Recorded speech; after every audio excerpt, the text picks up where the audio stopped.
That island looks good. I don't want to fish this side. I should fish it because it's getting hit by the wind, but I don't want to fish it because it's going to slow me down. I really need to start pushing out to those docks out there closer to Main Lake and seeing if those fish are there. But right now we're probably going to spotlight here for a bit, scope it out, see what the fish are doing on these rocky points, figure this stuff out.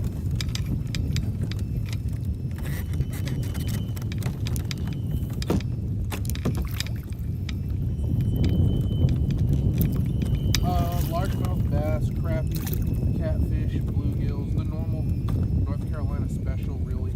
Only thing that's not here, I think, are stripers. I don't think the Greensboro area wanted to introduce stripers in here. There might be hybrids, but I'm going for bass at the moment.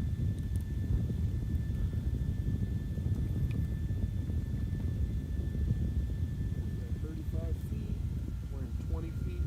All right, we're just going to do some zooming and scoping.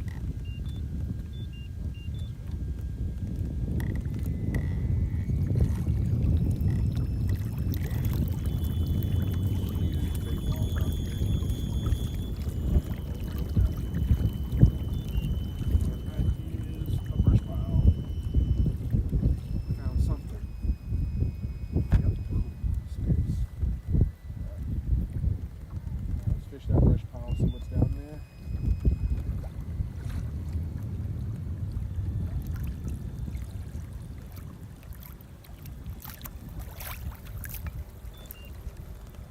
Oh yeah, there's a brush pile. Get this up, let's get the jig back out. Brush pile's down to 20 feet. Ouch, that hurt. Oh, we'll throw a shaky head. This little shaky. It's right here next to me. Some nice fish down there. Yeah, Crowley. Listen, I just turned it on, brother. I caught my first fish naked. Just going off of my Randy vision. Oh, shit. I promise.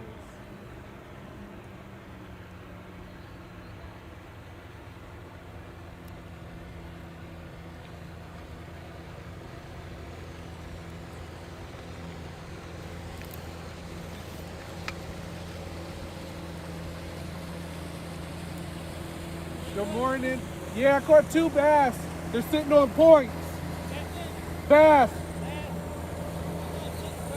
Nice. Good luck. Have a great weekend.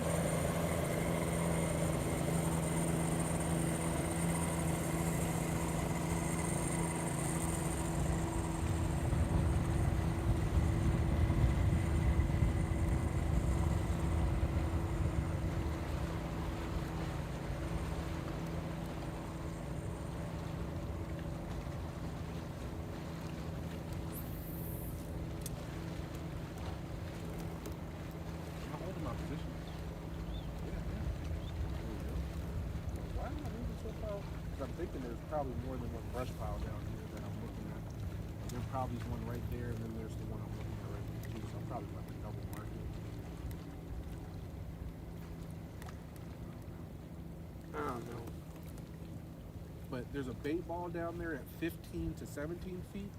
Brush pile's at 19 to 20 feet, and it comes up to about 18 to 17. So I'm waiting for that that bait to meet up with the top of that brush pile. I think that's the golden. Oh yeah, they're getting close. They're getting there. Yeah, they're about to touch. Dang it, I'm not even in the water. Okay, let's see. Did I cast too far? Looks like I did. Yep, way too far.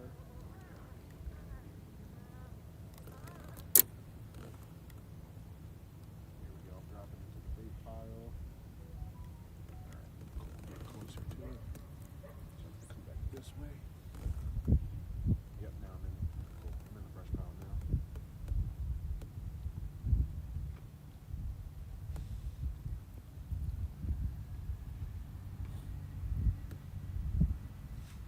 And the fish left the brush pile. Holy shit. Fish, why are you leaving the brush pile? Get back up here. Oh, no.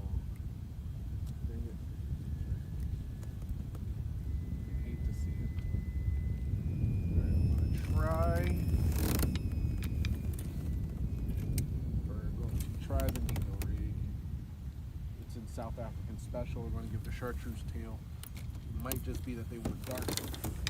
Find out.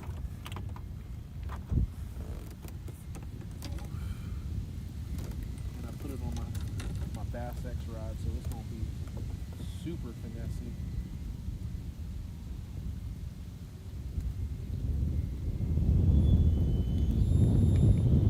Oh, but Crowley, your astrology said fire, yeah.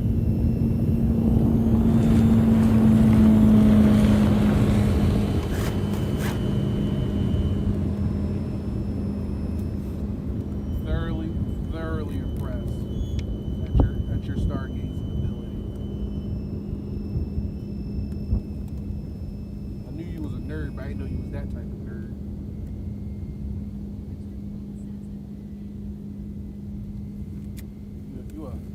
You a double nerd. I like it.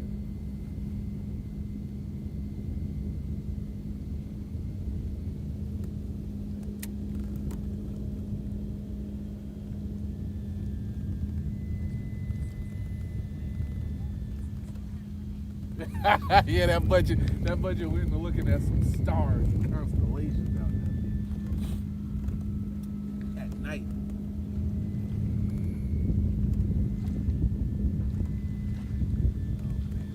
I love it. That's an my sister started. I don't know why she stopped, but I was like 700 deep into her star watching equipment when she was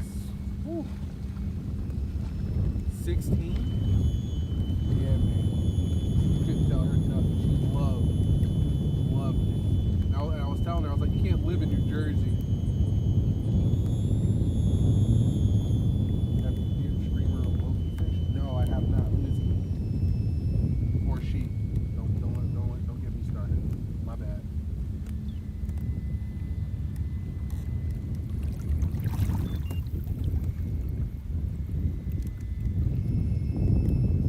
Are they on the Twitch platform or the YouTube platform?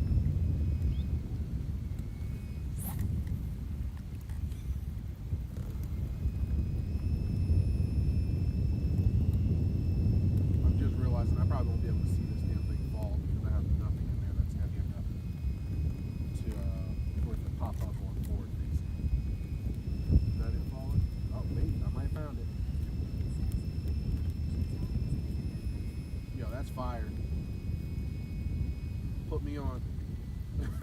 whisper me their stream. I'll go check them out. Hit them with that follow. Go watch the magic.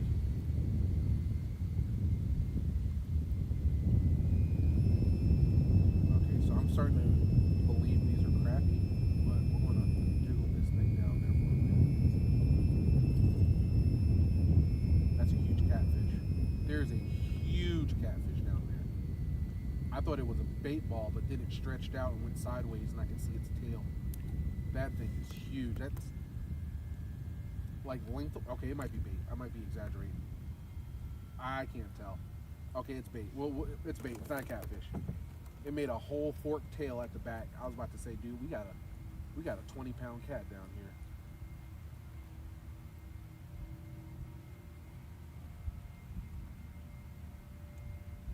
See my bait. I just hopped it onto some. I think these are crappie.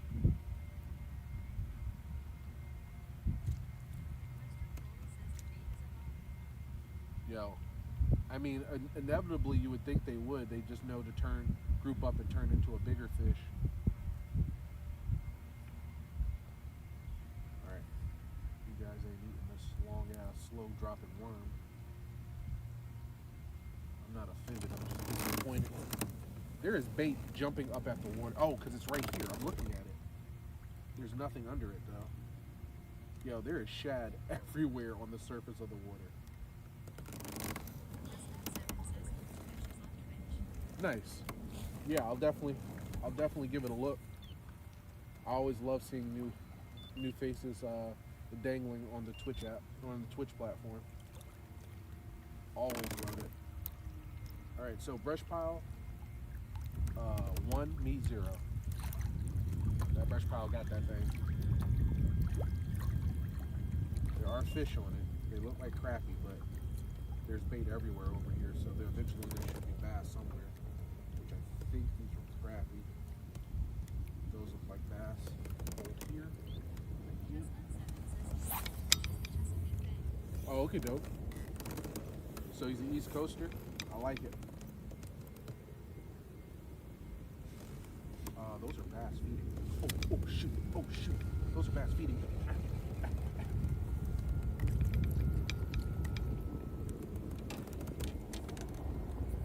Yeah, get the minnow. Get the minnow. Get the minnow. Oh no, where you at? Where you at? That's not Falco. That's not Falco. Where you at? Where you at? Wombo combo. Happy feet. I have lost it. My anti-Randy has lost these fish. I can't even see the bass are. All I know is that they done discombobulated the bait. Now the bait's trying to go south.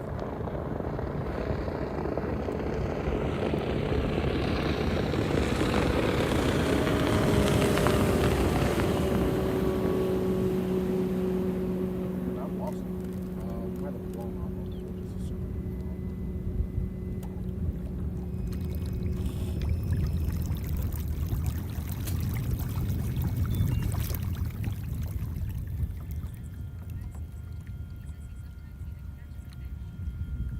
That's how you know it's legit.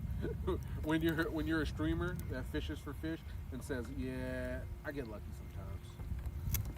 You don't tell people you're good, because then the expectation when they come in is first 3 minutes, "Yo, catch a fish." You're sitting there like, "Yo, have you been fishing before? Do you know how this works?"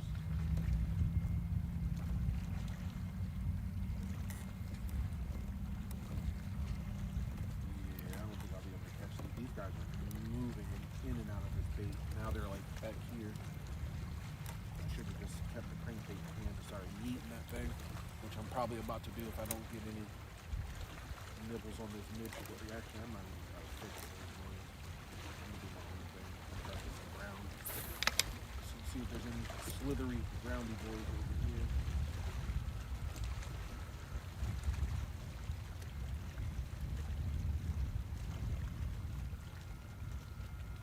But on brighter note, there is a ton of bait getting fucked up out here on this point.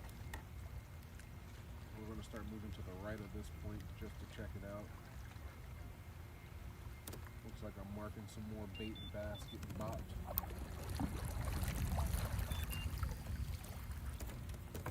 Oh, you're kidding me. You're freaking kidding. As soon as I move my damn boat, something bites it. That had better been a rock. I swear to God, that had better been a rock. I just got bunked. I swear to goodness. Y'all can suck a flaccid one. Alright. What was I looking at? On the bottom here. Oh, there's another brush pile. Oh, that's more than a brush pile. It looks like a goddamn dock that fell in the water. New waypoint. Yep. Let's mark the back of it. New waypoint. Yep, cool. We're gonna mark the middle. New waypoint.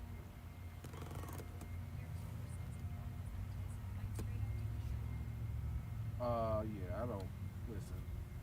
Y'all fell for the okie doke. Your boy knew what was happening. Y'all need to stop appeasing the Roman Empire, dog. I know it's tough times and people are looking for entertainment, but don't be falling for the okie doke. That shit is, you know that shit was gonna be weak. You knew that shit was gonna be weak. A legendary boxer just lost to a fucking YouTuber. Let that shit sink in, cause that shit is not real. What did old girl say on the plane? That motherfucker back there is not real. But you know what? Social media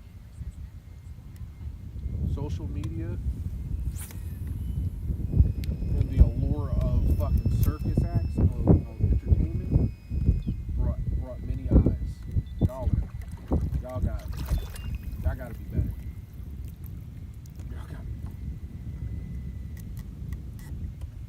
That is not something that we should consider entertainment.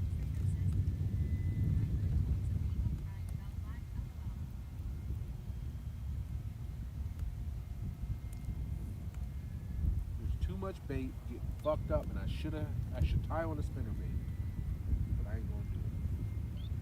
Hold me here so I can toss this spoon. How was my spoon?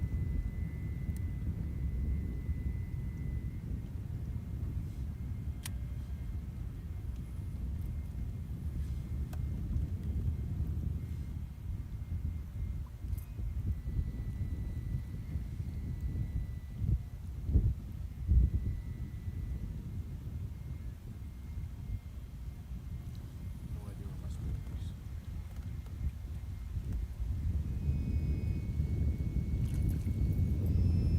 I caught a shad.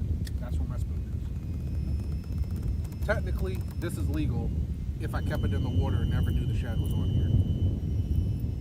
Technically. Oh, that boy's shad.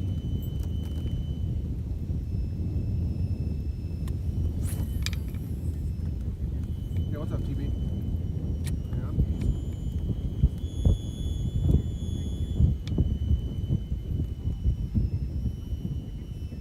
Oh yeah. No, for the tournaments that I enter, you can't use live bait. But in a situation that I am around live bait, say if I'm around bait fish and I'm throwing a jerk bait, two of my hooks catch a shad, and then the bass decides to eat the jerk bait while it's still out there on that same.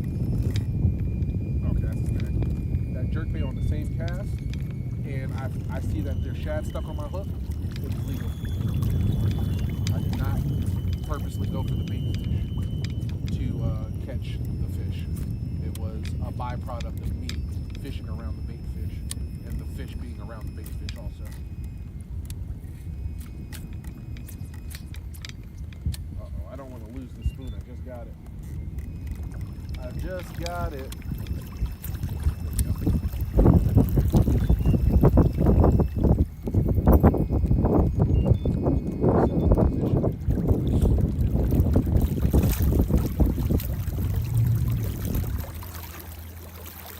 Yeah, this point right here is actually magical. There's a ton of fish here.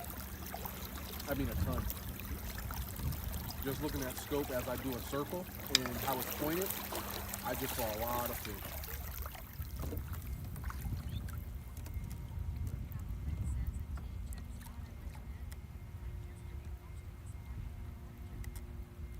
We were just talking about it, y'all crazy. Just for even giving it energy.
all this shad fucking floating on top of the water. Y'all ain't gonna take my flutter spoon as it's dropping into damn 20 feet. Y'all got me fucked up. Oh man. They do not want the spoon that flutters. Okay. Noted. And these might be crappy that I'm even talking shit about right now. Let's just keep that in mind, but I'm still gonna talk my shit. Oh man.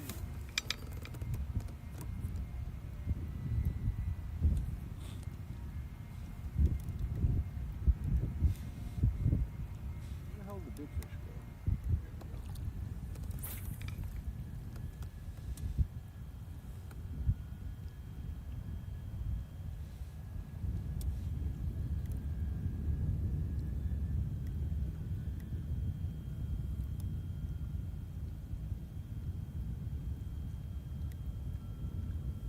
My bait's gonna take, what is that?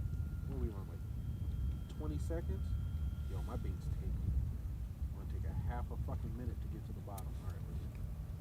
It definitely took that long.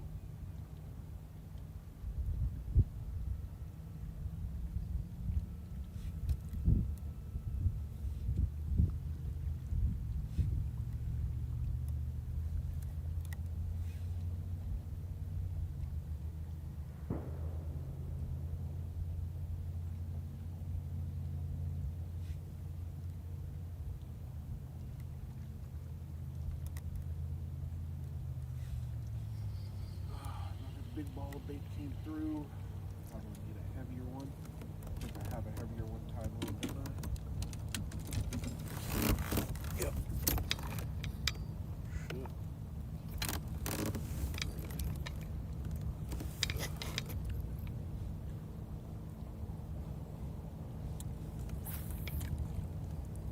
Yeah, don't mind that cast.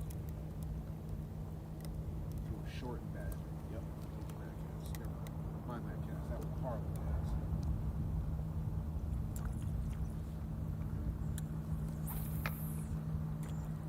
That was a perfect cast.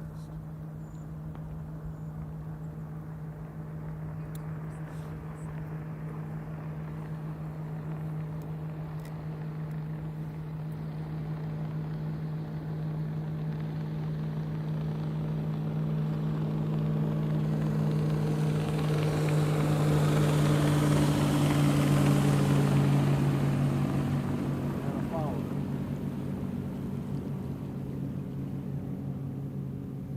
Gave up mid-run.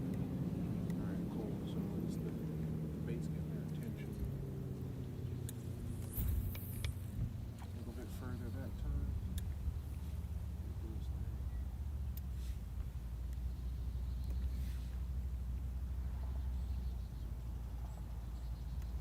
They're sitting hard. There's like a couple that are just stuck to the bottom.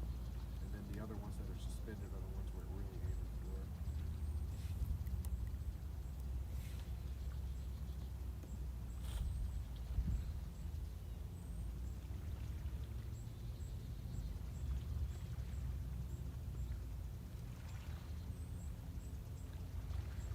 Big ass fish coming in. Let's see what he is.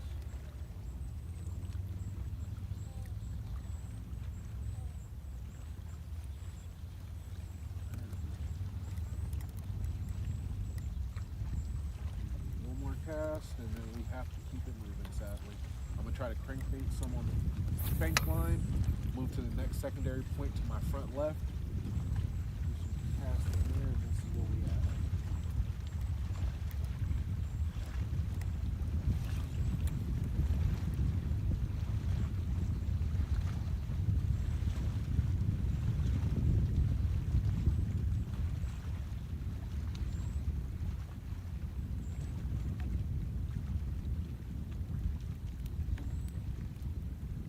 Yeah, how much bait is here? I don't think I stand a chance out here.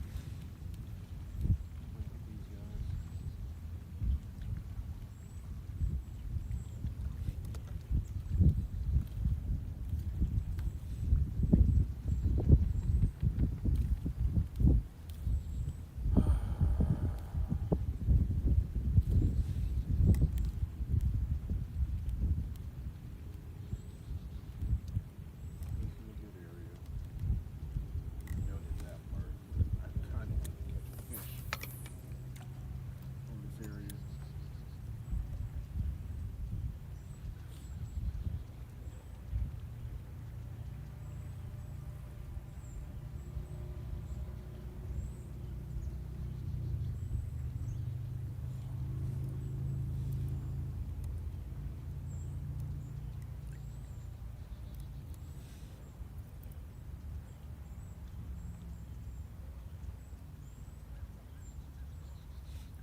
know in my heart they're bass.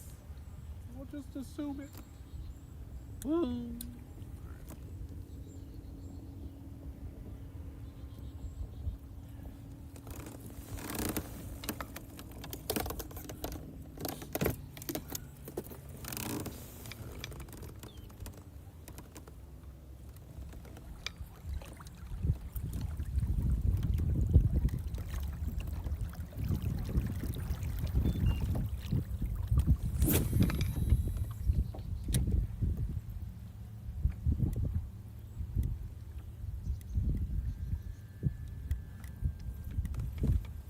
That's a fish. Oh, come on. Not the first cast with the crankbait, brother. Not a first cast with the... It is. It's a bass. Holy moly. Stop playing. Hey now. Chill out. Bing bong.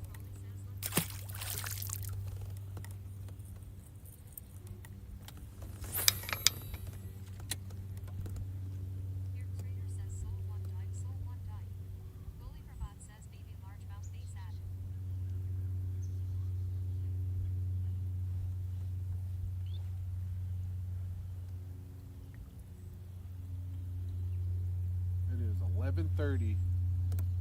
Bluebird skies on a muddy ass point, and they are tearing up a red crankbait. Note it. Freaking note it. All my bites have come off the crankbait. Please don't tell me that's please tell me that's a stick. It's not even fighting. Is that somebody else's line? It is somebody. It's a whole rod. Okay, I got a chatterbait.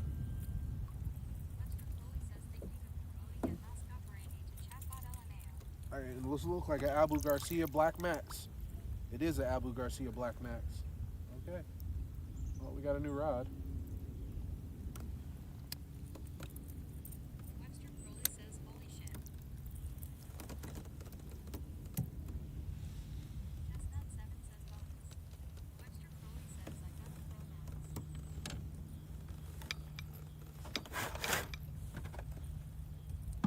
We got a chatterbait, an OG, and we got a Black Max. Looks like a 6'1". Yeah, it's a 6.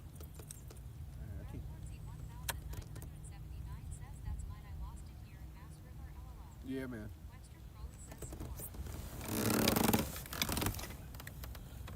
We'll throw it here.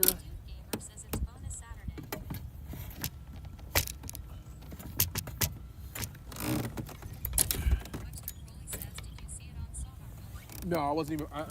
So since when I start cranking, I don't want to point it on. I feel that, you know, suspiciously it might mess them up.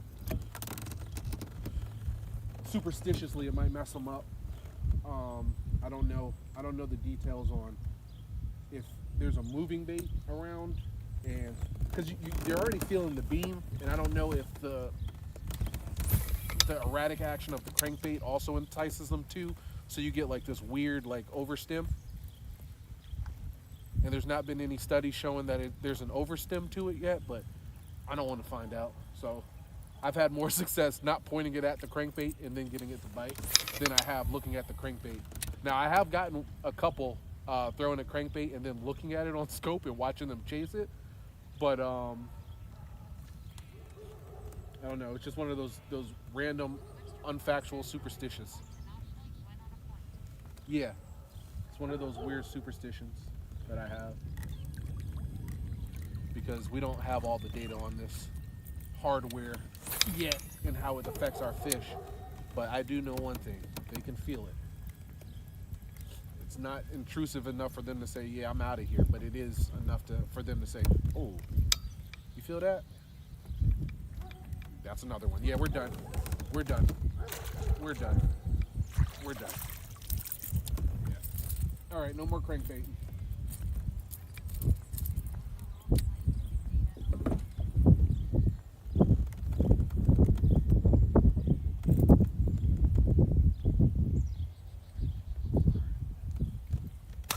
We're done crankbait. We got to figure out another play. have to put it in the notes to go and grab another rock crawler and probably another fritz side. All right, moving on. This point is golden, marking some fish. And for chatterbait, black max rods.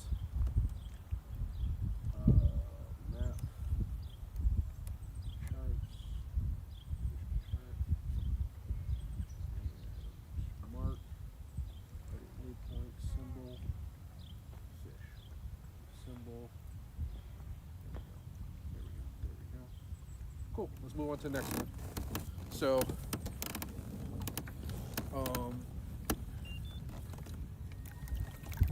the point goes from 5 feet, just dangerously shallow, out into about 15 feet to my right, and there's a hump out there also that raises up a little bit, so it goes down to 20 feet, and at the hump it's about 16 up, so you have an actual island out there. I'm not checking the island because if I can crank here, I can medium crank or deep dive crank right there if the wind is still doing that thing. So as we know right now, if the wind is blowing in here, points in the crankbait are going to work. So I'm going to start focusing on moving to a secondary strategy, which since we have clear bluebird sky, I should start hitting docks. And I need to start figuring out how they're holding on docks and what they're doing. For anybody coming into the stream not knowing what the hell I'm talking about or why I'm doing this, I have a state championship next week. If I win that state championship or come in the top 10% of that winning group, I get qualified for a trip to Texas to fish for a national championship. So we're out practicing, trying to get this pattern down. Every state championship I've been in so far, I have pretty much fell in the middle of the pack. One state championship, it might have been the no limit big bass. I think it was the state championship. Yeah, I think it was state championship. I spun out and didn't realize what the hell I was doing, and what that turned into, and I'm not going to lie, that spin out and failure. The next year, I was in the Tournament of Champions, and I went back to the same lake that I spun out on, and actually got second place. So it forced me to learn how to fish better under mental stress. So, and then that state championship, I came middle of the pack again, so it was ass. But nonetheless, if I go to Texas, bruh. So what's going to happen, Crowley? If just say, because it's going to be on Lake Fork. We saw Trey McKinney work a minnow outside of flooded timber. We saw I forgot the big guy's name, not Thompson, but the other big guy. He was throwing a jerk bait out on a flat and things like that. I was like, yep, we got it. I'm gonna put the Texarkana on 30-pound braid. I'm only gonna throw a white Ned rig, and I'm just gonna start flipping. And then I'm just gonna lift it and let it do its thing, and then hold on tight. So you know what? Fuck it. It's gonna be on like 60 to 85-pound braid, and I'm gonna have to see what hook maker can make a small like 1/0 a size like 1 or a 1/0 hook in a thick ass gauge, and that's gonna be it. I'm not gonna use a flipping hook. It's got to be an E-dub. It's got to be the E-dub gauge.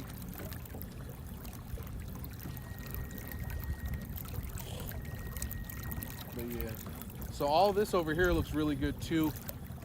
Ton of laydowns. So when we get a chance to tell Rick, he'll be there to see that. Let me turn off IRL chat and try IRL link really quick since I got you guys out here. Might as well test them out.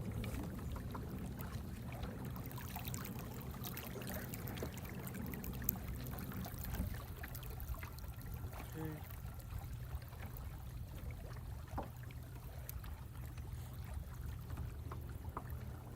All right, so yeah, we're going to keep it moving.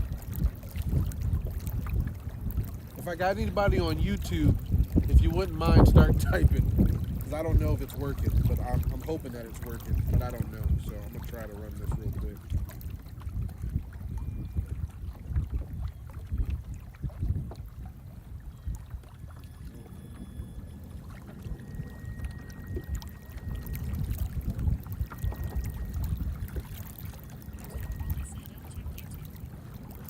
Okay. All right, so that's on Twitch. I can see that one because it gave me the Twitch icon. And I think it actually also has you in purple. So now that is running, I have to go to settings.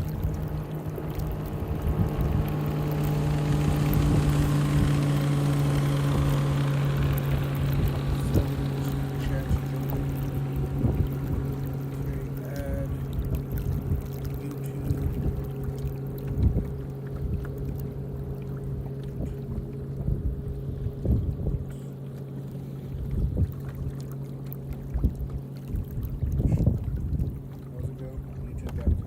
YouTube.com/channel name.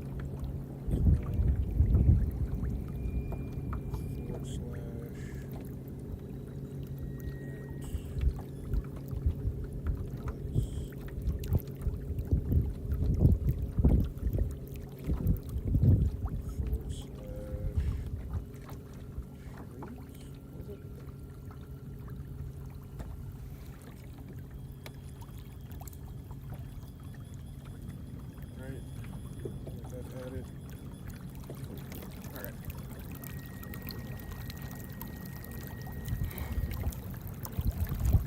Figure this thing out. I'm trying the IRL link. It's supposed to allow me to have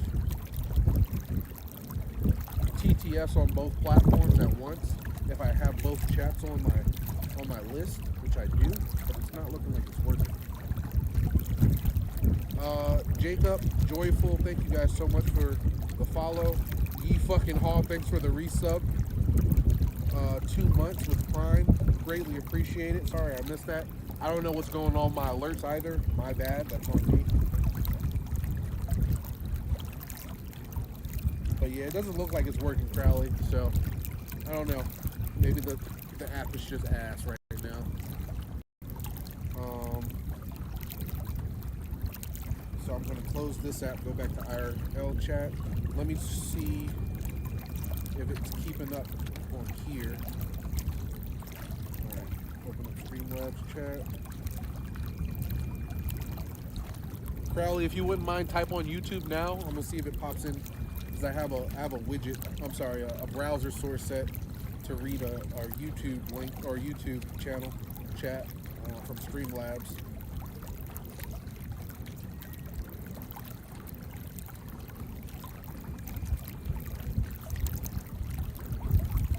Yep, I can see that one. Thanks, Crowley. Appreciate you. You guys won't get TTS, but I can see it. Yep, poop test confirmed. Pooping ain't easy.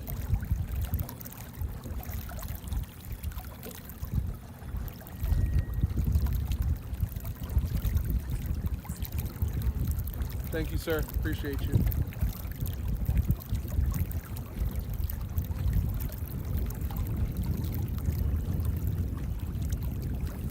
I don't know if y'all just saw that big ass gizzard shad just jump out the water right there.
try this rocky point, and I'm just gonna throw a shaky head in a Nico rig for a bit, just to try to figure something else out. The docks I want to get to are pretty far out, and I'm kind of getting itchy.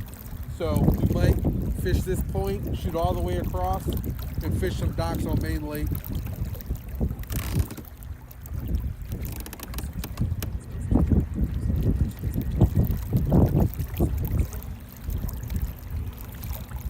I can't imagine a young dog. Like, there's too much energy and there's too many habits you gotta break. I was watching a TikToker. He just got a Belgian Maui, and she likes to nibble on him. And you. Did they just? Was that like a top water explosion? No, they're not doing it anymore. And the first thing you see in the comments, like, yo, she's 1 year old. You need to kill that. Right now we're fishing for some bass, and those are just habits that, you know, with that kind of dog, you can't let that happen, because she'll start nibbling and starting to bite through everybody that she sees. So I can't imagine. But I mean, having a ball and having a chew toy is also a comment that they said they had. I will wholeheartedly say, I've seen TikToks where they say your first dog is your lucky dog, and your second dog is the dog that you wanted to have for your dog, but it's completely different than your first dog. Yeah, I'm scared, because if we get another dog, I think it's going to be large. Yeah, I'm in North Carolina, so just largies. This lake doesn't. I think this lake only has largemouth and white bass. Maybe, I'm not 100% sure, but I'm fishing for largemouth. I'm practicing for a tournament next week, just seeing what these fish are doing. But yeah, my wife was talking about getting a second dog. I'm sitting here like, no, we got spoiled. Our first dog is a princess. She's obedient. She's very easygoing.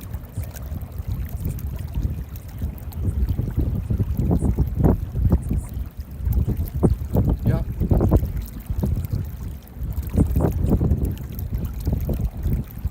Oh man, to be honest with you, I wouldn't want to go pro. I like the amateur side. I like my job. But I would definitely like a second income from fishing really well. It would be pretty dope. Oh yeah, yep. Yeah. Oh, here niece.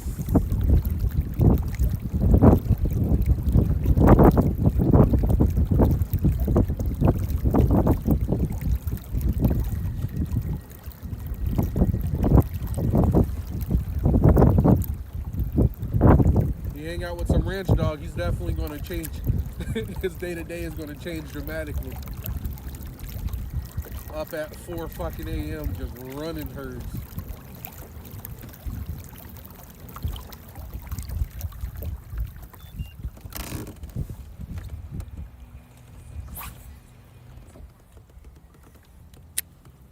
Yep, that's how it goes.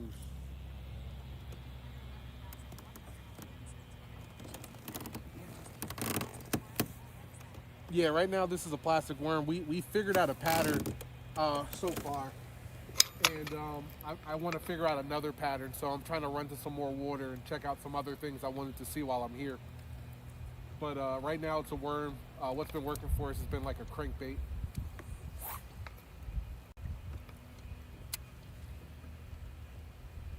Oh yeah, this is super shallow. I'm probably going to have to move out to the right some. Yeah, this is too shallow.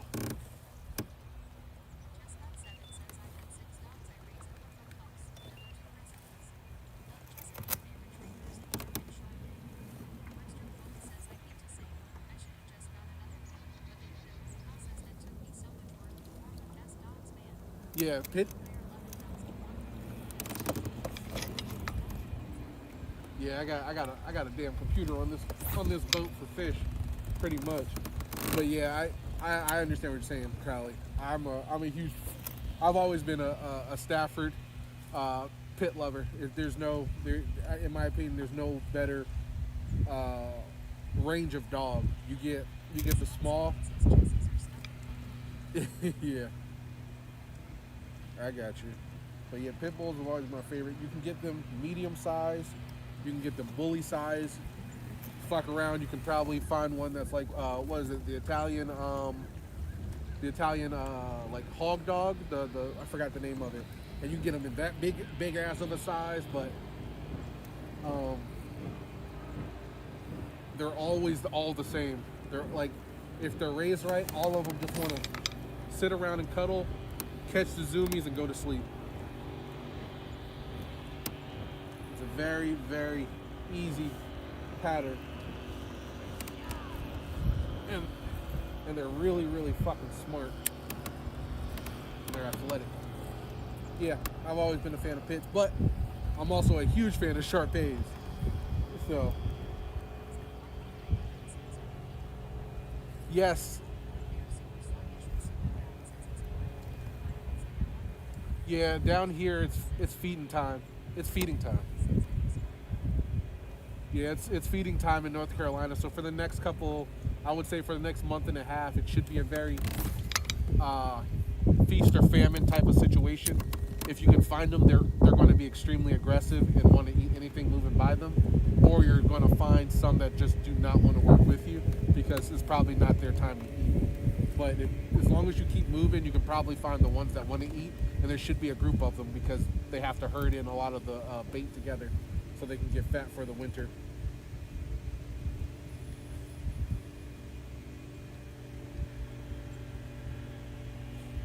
And right now the water temp is in the low 60s, high 50s.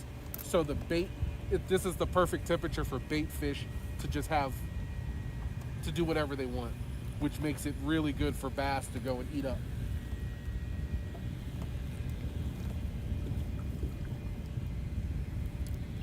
All right, let's go look at this North Carolina special.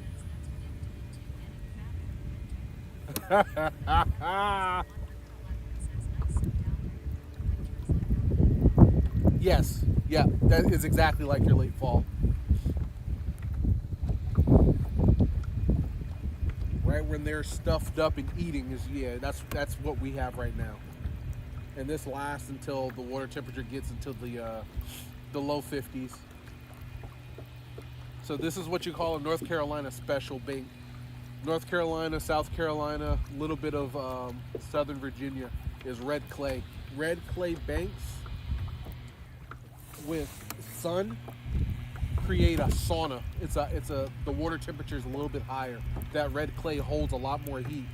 So if you know that, you fish it like you would a rocky bottom, the same way you're trying to stir up the bottom because crawfish, other critters will also be attracted to the red clay banks.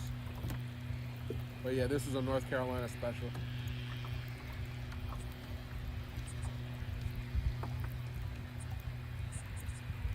Yeah. I'm from New Jersey, so yeah, I know.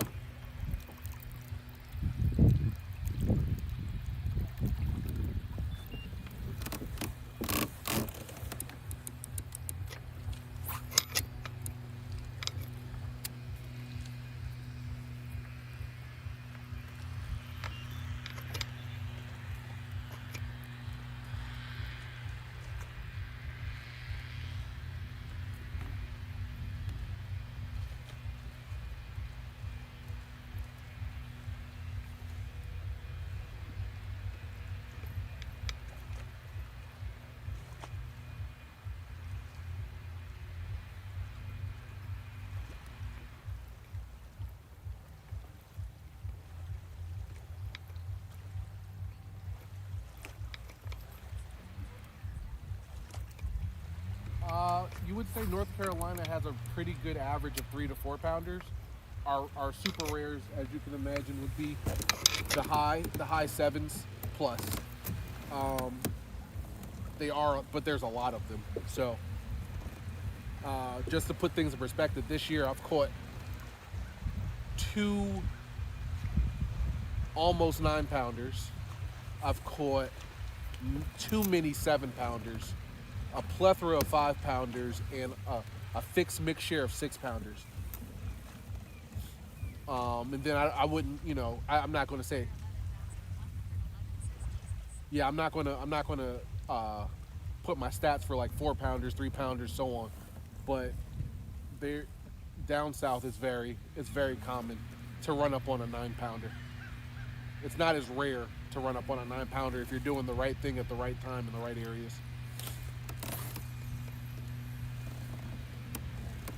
Very, very, very healthy. And most of my and here you go. Most of my really good fish this year came out of one city pond in North Carolina. So putting that in perspective. Oh, there we go. Oh man, that was a nibble.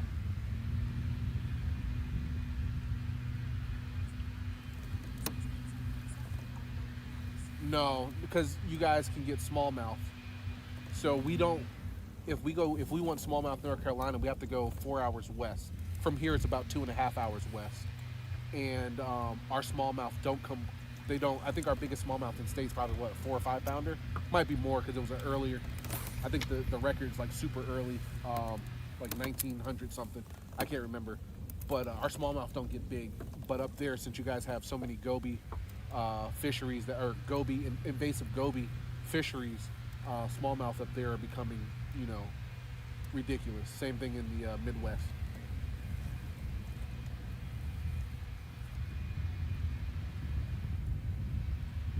I'm probably going to put on the wobble head with that um, green pumpkin red flake. Yo, I mean, if you got them, it's great. So, I guess what happened in the '50s in North Carolina is that I think they wanted that same kind of experience, and they introduced Alabama bass. Yeah, yep, yeah. River smallies are undefeated, but they introduced the Alabama bass, and oh, there we are. We had a fish right here, and it hasn't been good for the North Carolina fisheries with them. They're slowly starting to recover and trying to become like back to what they used to be, but they're destroying the largemouth population. All right. Okay. Let's put this down. Get that shaky head out.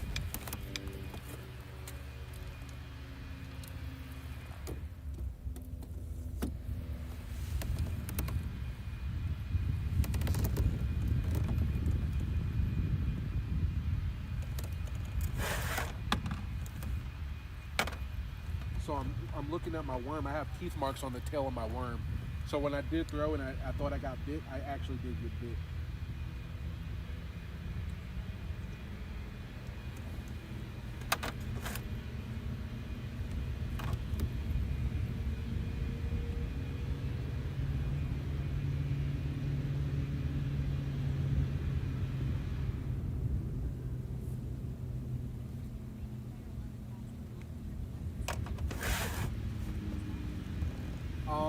Chatterbait, crankbait are two of my favorite baits. I keep putting bass juice in or around my fucking face. It smells like bacon. But crankbaits and chatterbaits are my go-tos.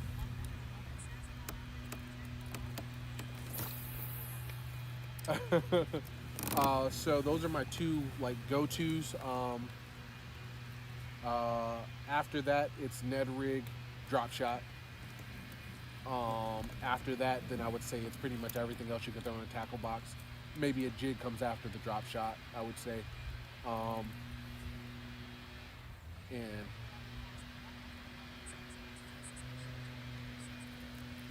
yes and no. The crankbait's been. Oh, there we go. Oh, he dropped me off after I hit the rock. Crankbait's been pretty good right now because they're on the chasing a bait.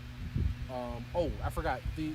I got live scope, so I've been doing a lot of jig head minnow. I've learned that this year, so I'll put that up there with like the drop shot, right between my first and secondary stuff. So we'll say chatterbait, crankbait, and then we'll throw in like the jig head minnow, and then everything else.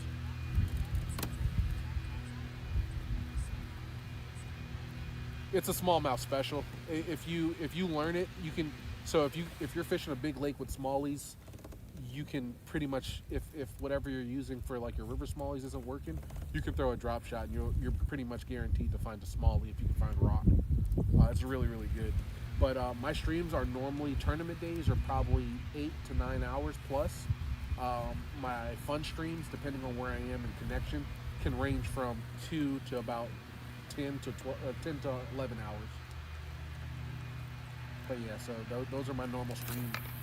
If I go live hours that I want to hit or I normally try to do. But connection wise, battery wise, everything. There's a lot of factors that come into play that can change those numbers. But I would say minimum 2 hours.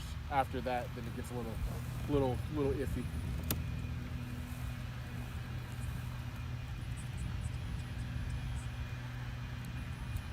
Yeah, I would. I mean, if anything, I would say like 2.5, 3 inch like drop shot baits, and a nice little finesse hook, and a 1/4 ounce drop shot weight. You'll be fine. But the ones that I know work really well are the Berkeley flatworm. They're too expensive.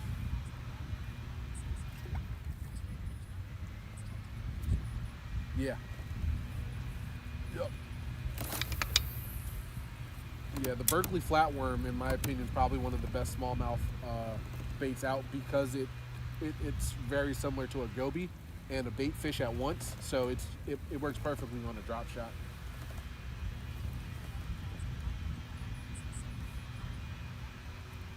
Yep, with a 1/4 ounce. Yep. Get like a size 1 hook, drop shot hook, a 1/4 ounce, and a Berkeley flatworm. Thank me later.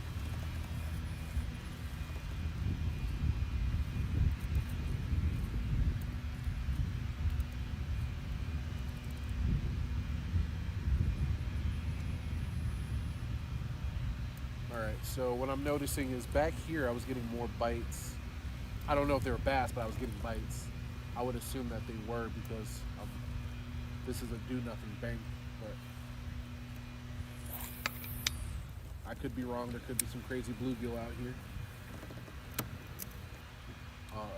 I don't want to throw I really want to throw a crankbait, but I'm not going to throw a crankbait. The crankbait works. We understand that, so I don't want to sit here and lean on them with the crankbait. I need to find another pattern that works. So we definitely are probably going to hop across, like I said, and start fishing docks with this little shaky head, our Texarkana rig, and our what else do I have? Our jig. Oh, and we also have the damn Nico rig. I'm like, what else did I bring? That was a good cast.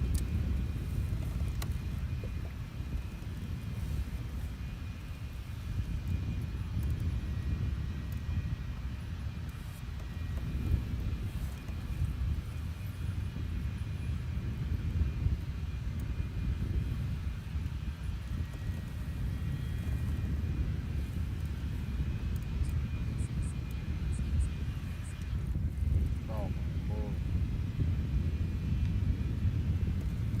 Understood.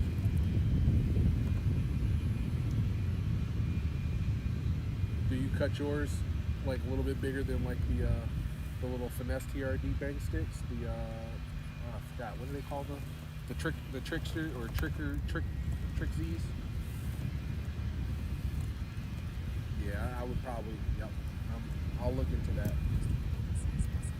Yeah, I'll probably just make a fatter version of it.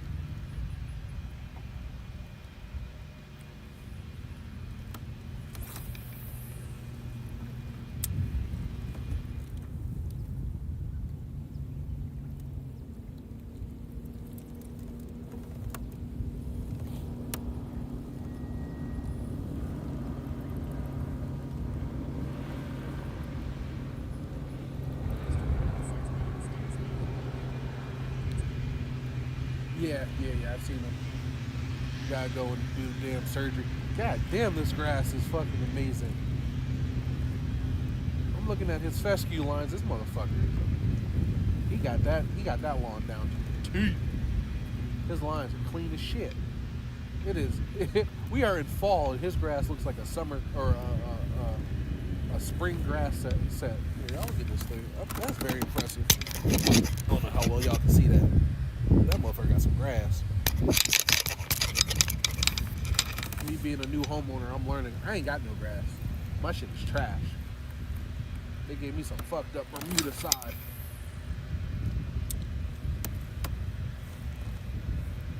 God damn, that lawn is immaculate.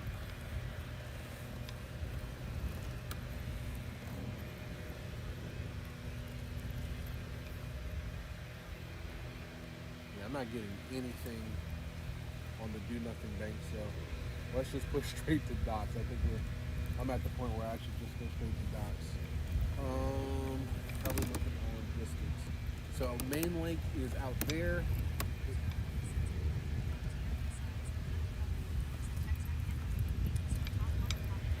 Oh, I like that. I like that. I was using their little curly tail, the Z-Man curly tail, and I was throwing that on a drop shot hook, and then burning it past the bluegill beds, and because it's a top water at that point, because the hook can't sink it. And oh, that was fun.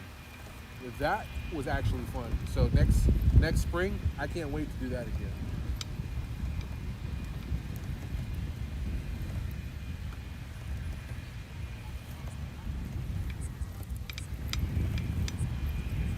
No, there's no veg here, and yeah, the water is still murky. A lot of North Carolina and South Carolina fisheries are still recovering from the hurricane stuff. So this is a chain of lakes. So right now, this lake is getting its like light wash off. If you go to the dam, it's not running now, but at one point it was just running, just brown, dirty water coming from this place.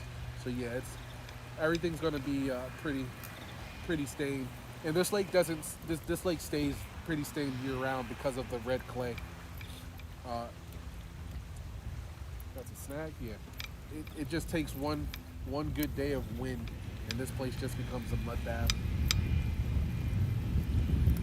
So these fish.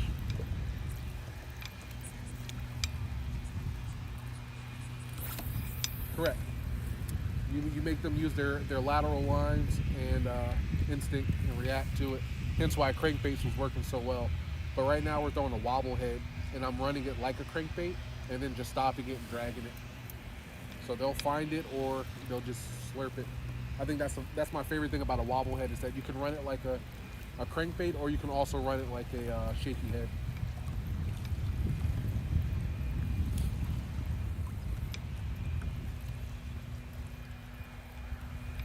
Yeah, we're sitting in 3 feet right now. This is not where I want to be. Bait, I've seen it. It's been in that 4 to 8 foot range, and they need a lot more water. So I'm probably gonna have to get off this bank and head across the deeper waters.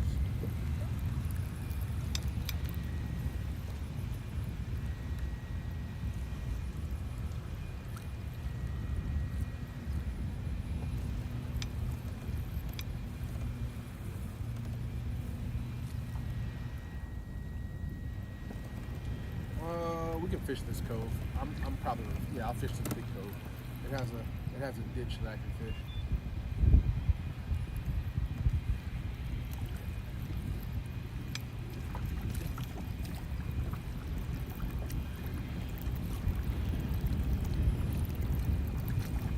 And as you all can see, the water level's very low. we got big old tree stumps that people put in the water that are clearly out of the water. I guess I need to get out of this 3 foot range. We're going to try to fish the ditch that leads into this cove. Hopefully we can see some bait and then scope around in the deeper section to see what they're eating.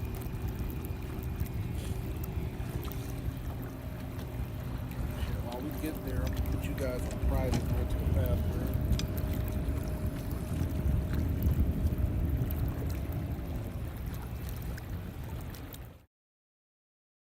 That's gonna be our last bait cast. I'm gonna go search for other fish. I haven't seen too much happening. Got him.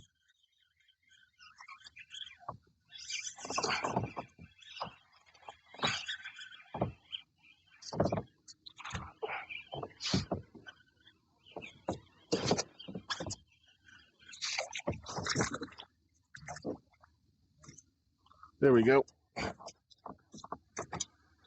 Yo, these things are fighting.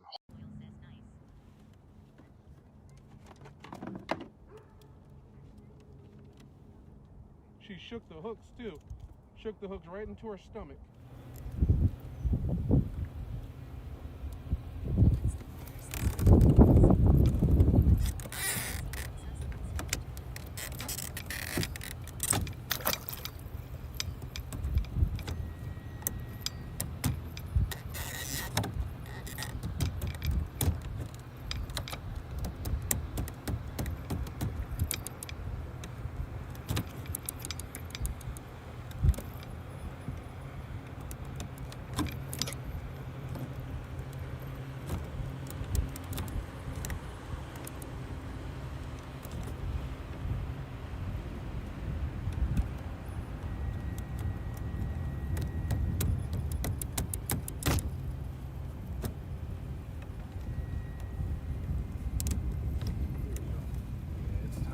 Start working on this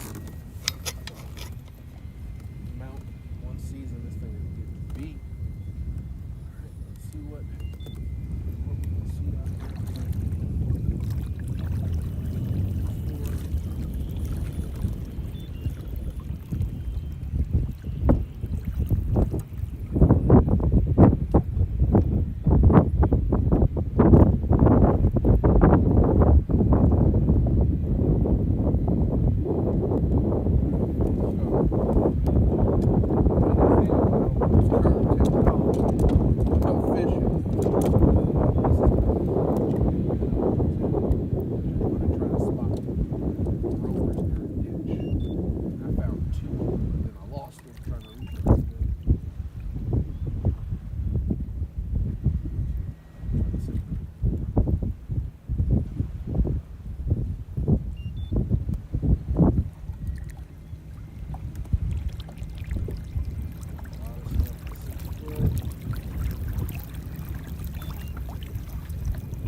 Yeah, Oz is an awesome fishing stream.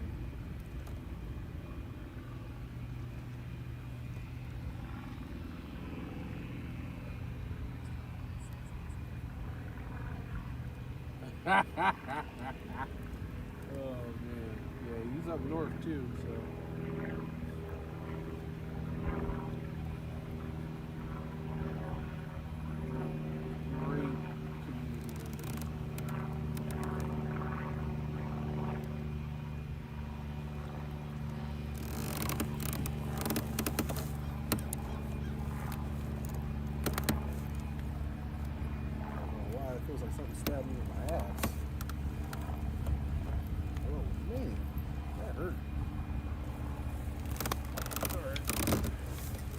And to be honest with y'all, yesterday I was fishing the home pond. I fell on my ass while I was putting the kayak down. And I did take some thorns in these pants. I'm thinking there was still a thorn in these pants. And it just got lodged into my ass while I was sitting here. And as soon as I moved, it moved. And it hurt. That hurt.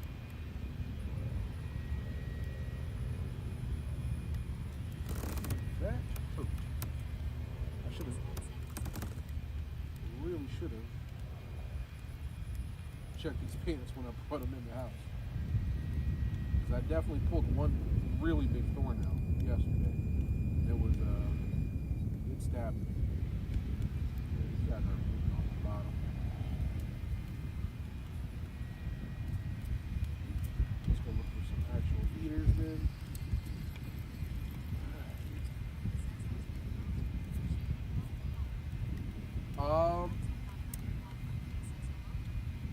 Yo, what's up? I just heard it. Hey Turtle, what's up, bud? Where the greenfish at? Oh, he gone. What's up? What's up, everybody? What's up, Bats? Thanks for coming in. Yeah, Big Girl in the Pond is doing well. John's brother-in-law, the guy who built the dock, his brother-in-law, he said he caught her last month near the dock. So she's doing good. I want to say last week while I was out there, we had a really good day.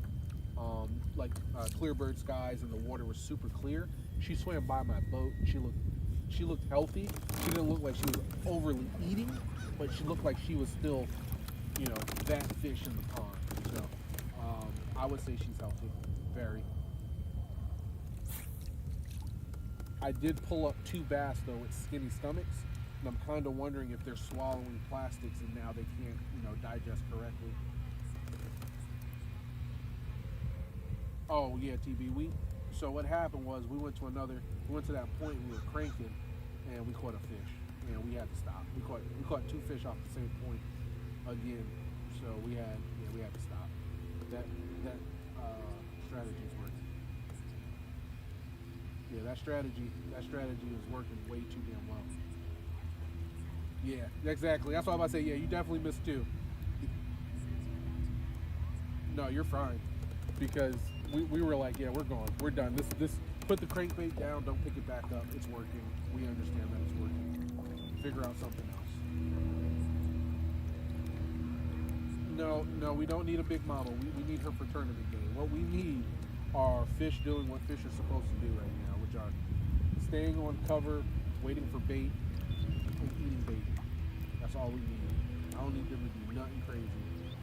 So right here we just found some standing timber that goes from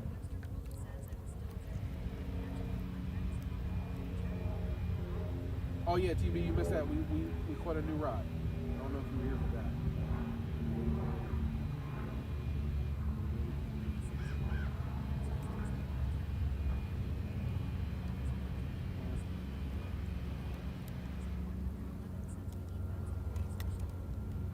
On tournament day, we do not need Godzilla base right now.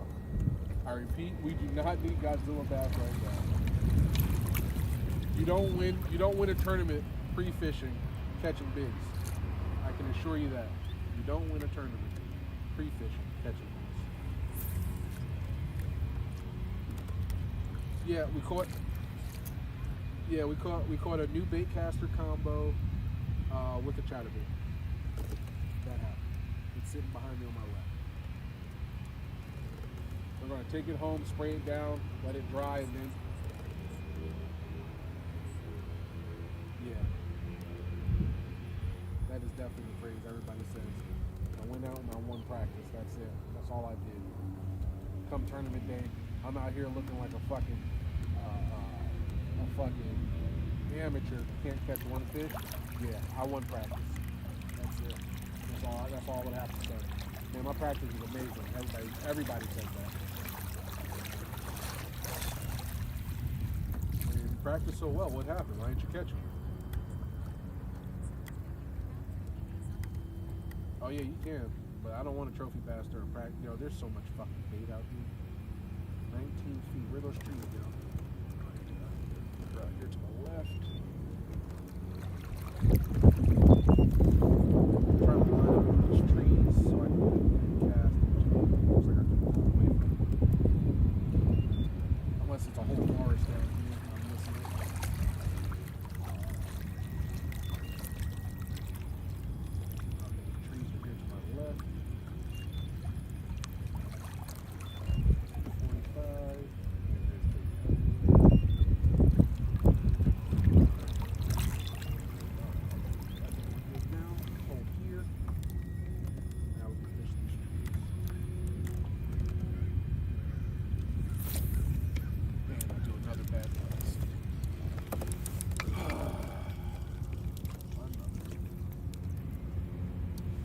bait's just getting to the top of the trees too.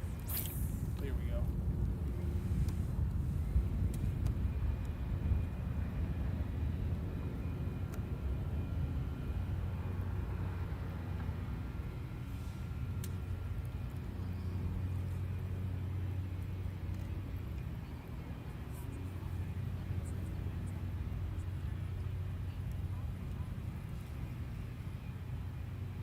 Yes and no.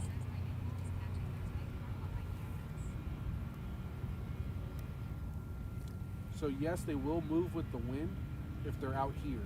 If they're already getting pushed into a cove, into the back of a cove, they're probably going to stay there for most of the winter and or most of the fall, and then move out to the middle, and that's where they're going to pretty much just get eaten up by all the bass. So yes and no. These main lake, bait fish are going to be wherever the wind takes them and wherever they get stuck.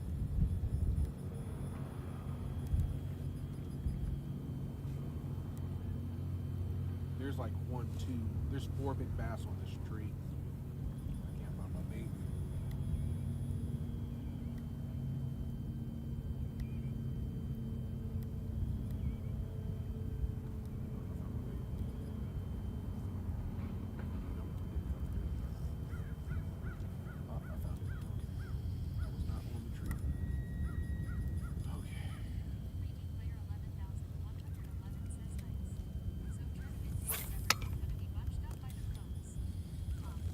No, there's.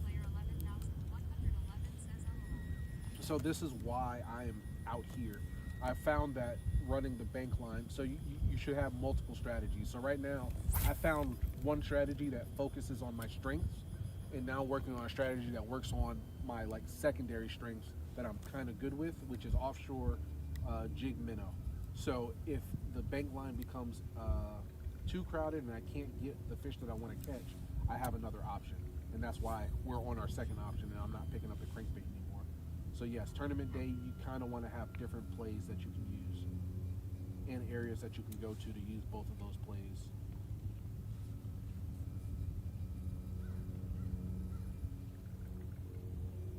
They're looking at it, but they won't come and eat it. Player 11,111 says nice strategy.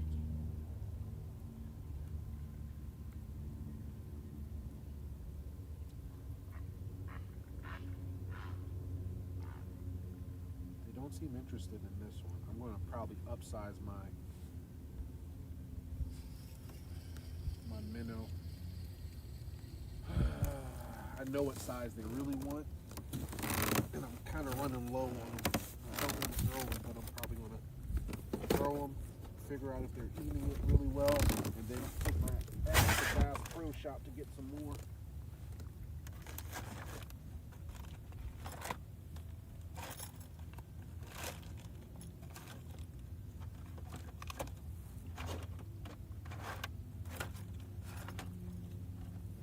I think I'm all out of them, to be honest.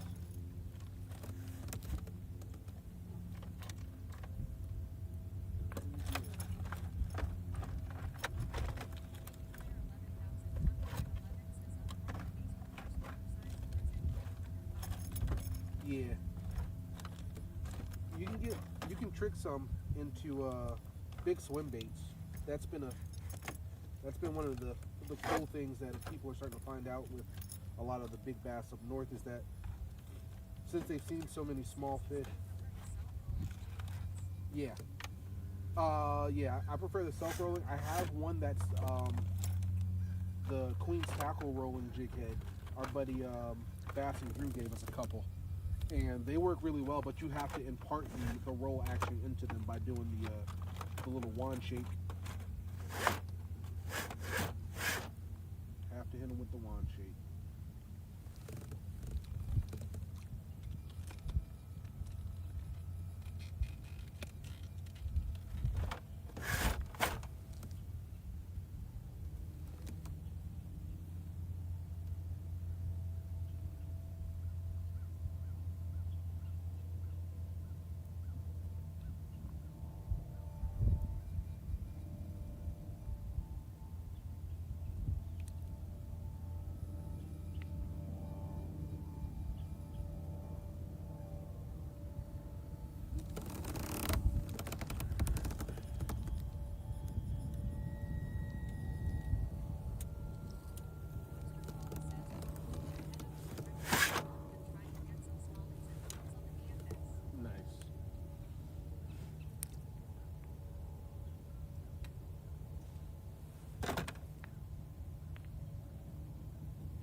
wallies. Wow. Alright. Okay. Well, that cast like fucking a leaf in the wind. It went nowhere where I sent it. Let's try this again. There we go. Thank you.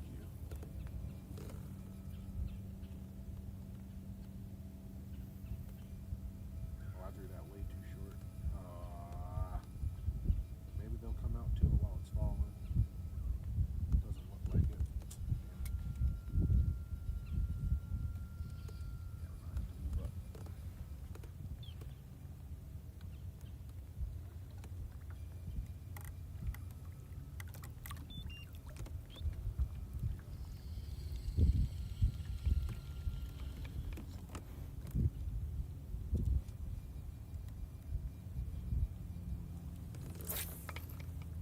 Another bad cast.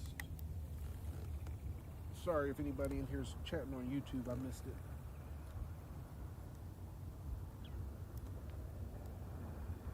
I've been looking down at my chat. I've been looking down at my sonar.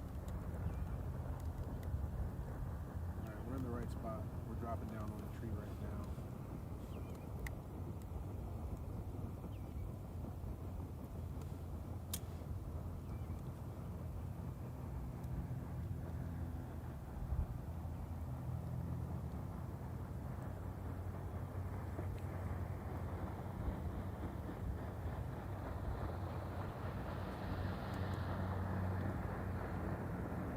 Fish on the tree. I have no interest in this.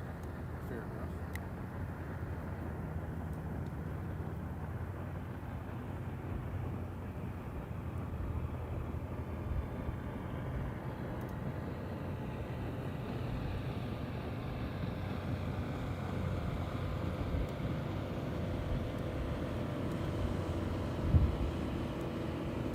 Fish on the second tree. I have no interest in this. Okay. Yo, what are y'all doing?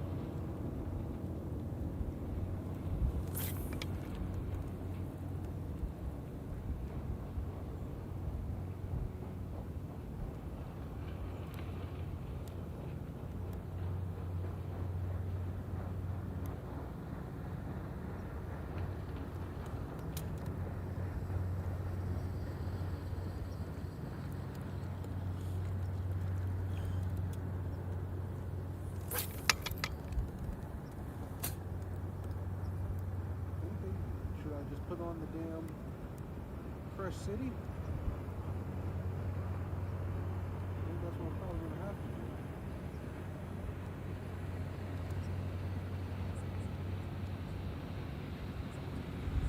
Yep, I had a trip down in 2019 down to Hollywood, Florida. I went up to Fort Lauderdale outside of a park in front of Teapot on my business trip. And then I want to say 2021, we were in a beach house in Avon of North Carolina, and I was slapping up some red drum. I caught my PB, which was a 26, right under slot. It was like 26 and some change.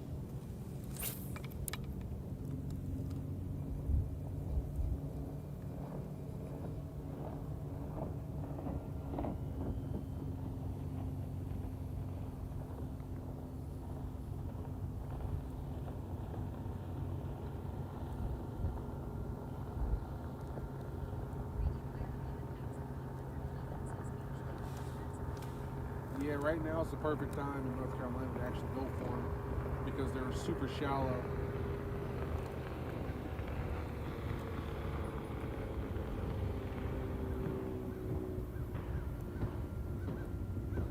I can't get these guys to react. These are going to be the fish that you don't want to spend your whole damn day on. And right now I'm probably going to be spending, I've already spent what, 20, 30 on them? Too much time. Oh, that one just came off the bottom. Rage from your brain. Come on. Come on. I know y'all are down there stuck to the bottom. Come on. I wanted the ones on the trees that were suspended, but I'll take you guys too. This looks like a crappie, but it's by itself, so I kind of think it's a bass.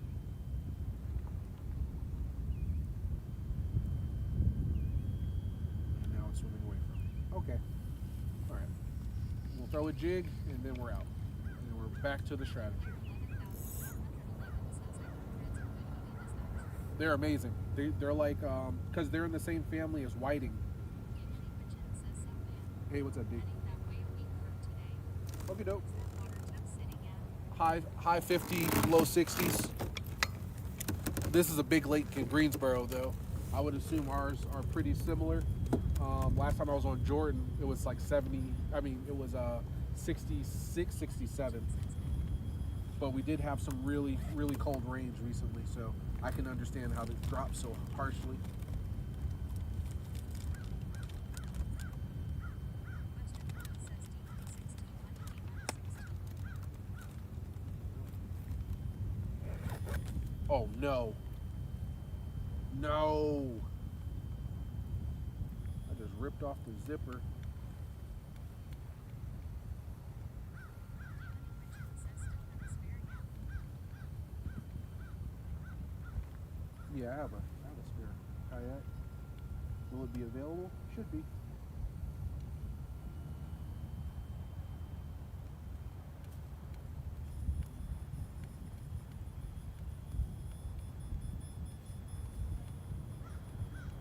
No, like this. Western Road says no way. Yeah, go up to Arc, Kansas. 3D player 11,111 says you ever put on fish since sauce on your lures? Yeah, Angie Richin says no. If not, I can use my cousin's growler again. Western Road says it's got a trailer.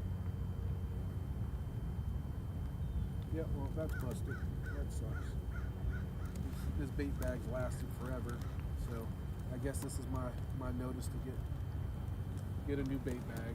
Sadly, damn it, man. That's a big one. All right. I'll hold on to the. Now I gotta be extra careful with my damn swim bait bag because stuff will fly out.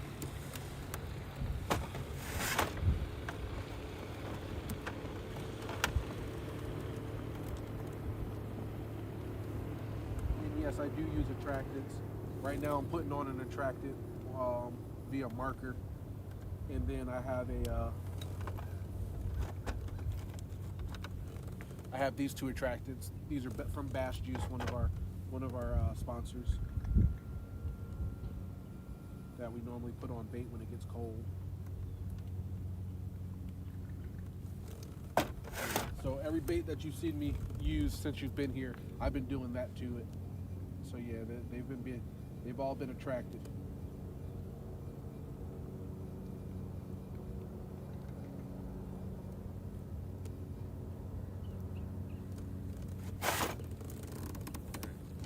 I'm gonna throw at that tree one more time with this guy, and then I'm gonna start throwing the jig at them. See if I can get them to respond on that. If not, then we'll just call it defeat.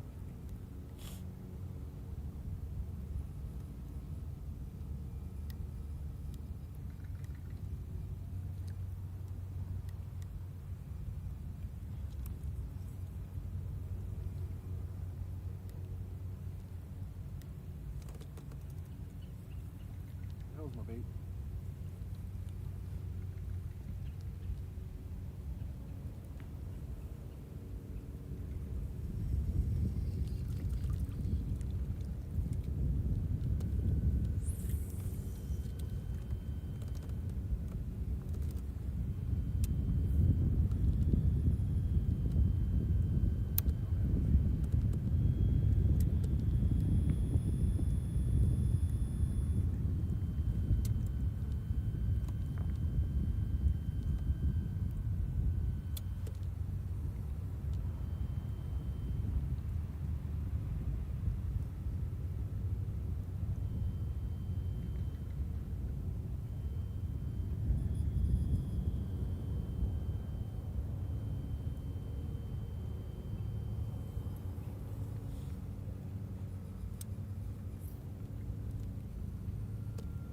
Rich Alpha says how you find it today. Good on one pattern. Right now we're trying another pattern to see if I can, have something for the tournament day. But they haven't been really responsive to me throwing finesse baits to them. Hold on. I say that. I got a huge follow. This looks like a catfish, though.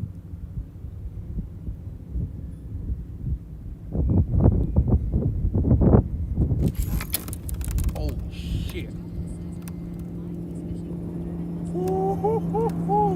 Ooh, that was a catfish, boys. That thing was huge.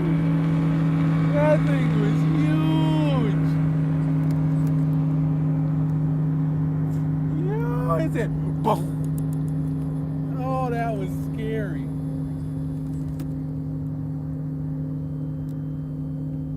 It was like, I was moving it, he came up. I moved it, he came up. And I stopped moving it, and boom.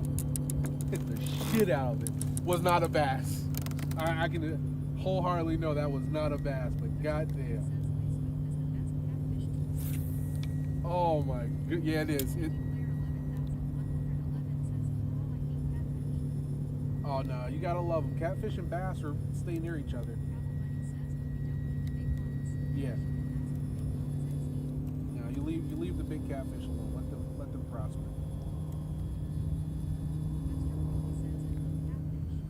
Yeah, I was about to say a lot of people down here love catfish.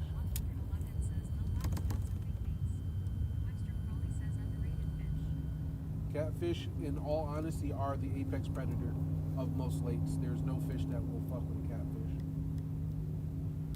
Just keep that in mind. As a bass fisherman, we don't want to accept it. But yeah, big facts. I'll die there too. Catfish are apex predators. Whiting, crappie, and redfish, because they're pretty much all white meat fish. After that, I would probably say catfish, flounder, pompano, and walleye. But everything I just mentioned are all white meat fish. So take it how you take it.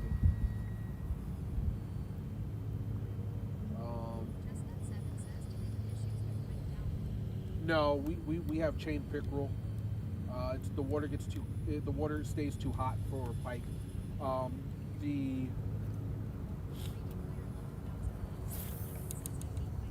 The French Broad River, to our west, that goes through Virginia, North Carolina, South Carolina, they are stocked with muskie. But it's a very rare catch. But they are there. I can't find my bait.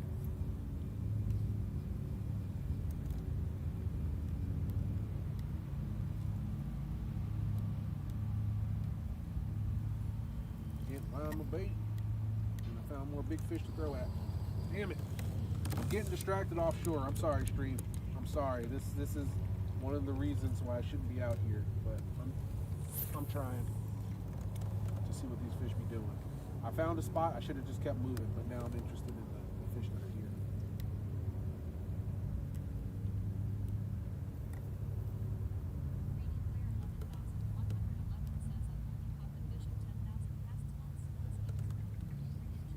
Yo, that's a king.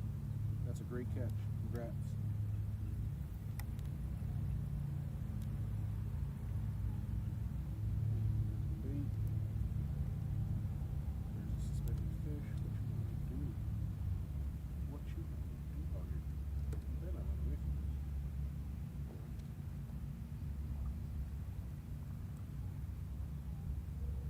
Come here and eat this minnow.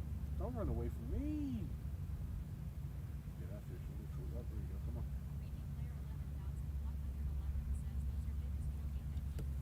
on. Biggest trophy fish would probably be a grass carp, like 20-something pounds.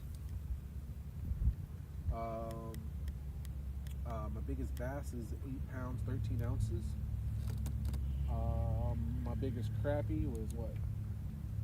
12 or 15 and something inches and 2.78 pounds, or 16 and something inches and 2.78 pounds.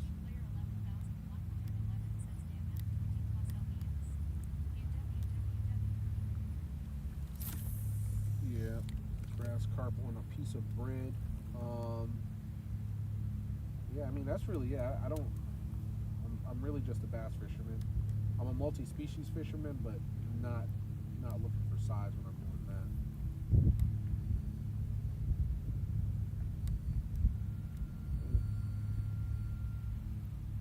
Let's see if I can get that catfish to bite again. Yeah, my bait is dropping extremely slow. Western Philly says 70 pounds halibut on a three-horn state charter boat beyond the crowd in Oceanside, Colorado. That's fire. Western Philly says I think that was cool. So big, once you get on a boat, you gotta club it or shoot it. Boop, boop.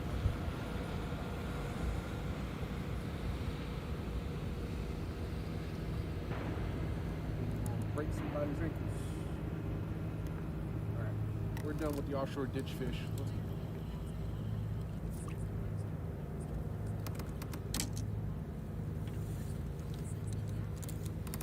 Yep. Yeah, when they get that big, they are great catches, dangerous on boats.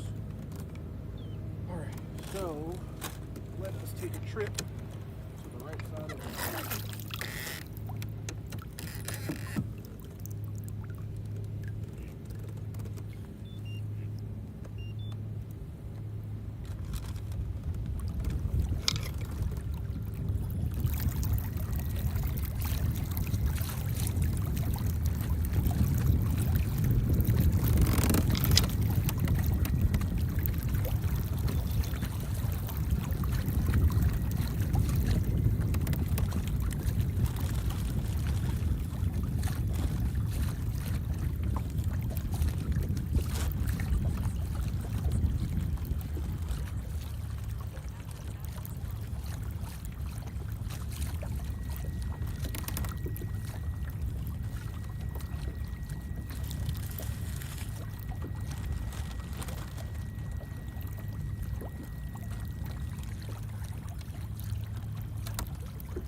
boat.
I like it.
YouTube side.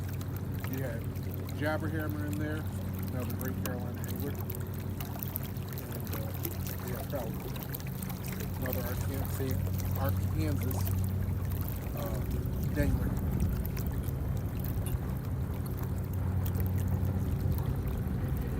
Randy B next to the Dangler.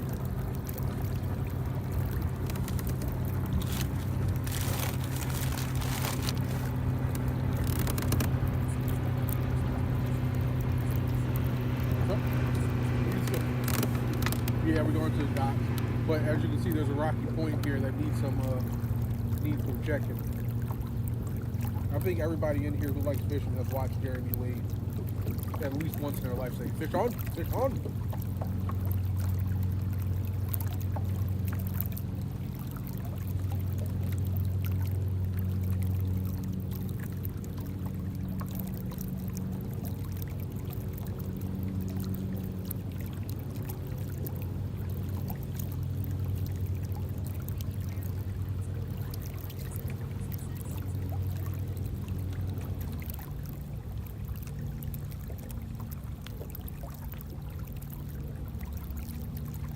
I should have hit these docks back here probably, but yeah, dock time.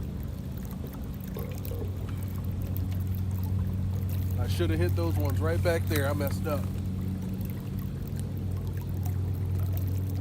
Oh, I gotta put the switch on this motor again. I have some issues. I'm about to figure out what I'm doing with this thing.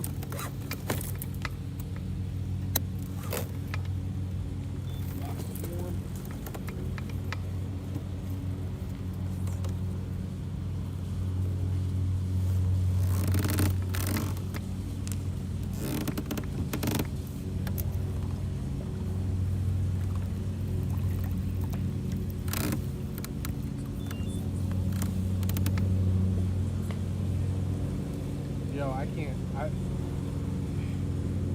He was saying on one of his shaky head videos how he watches his clients and they're moving too fast. I want to know what's fast to him. Because this is me normally working shaky head.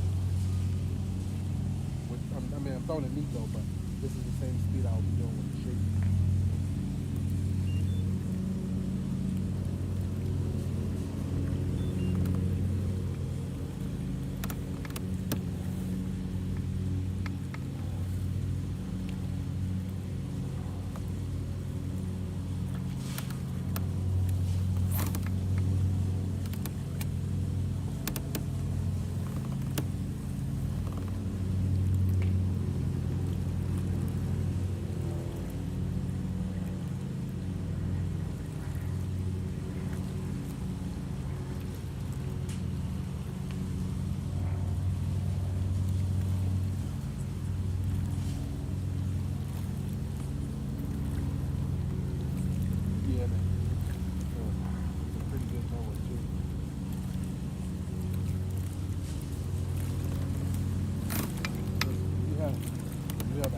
That's looking like $2 million, or I guess $1 million. Yeah,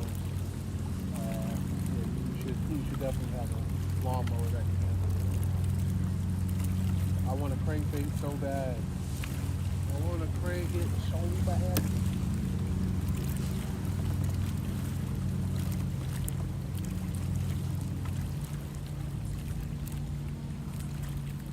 Oh no, man. They probably get some hyped up.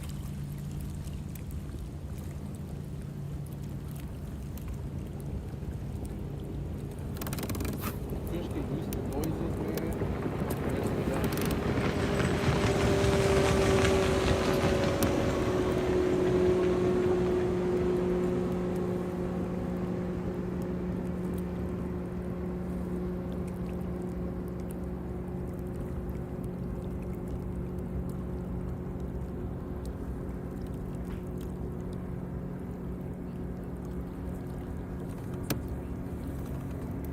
No, that was a bass boat flying by. On plane, killing it. Moving and grooving.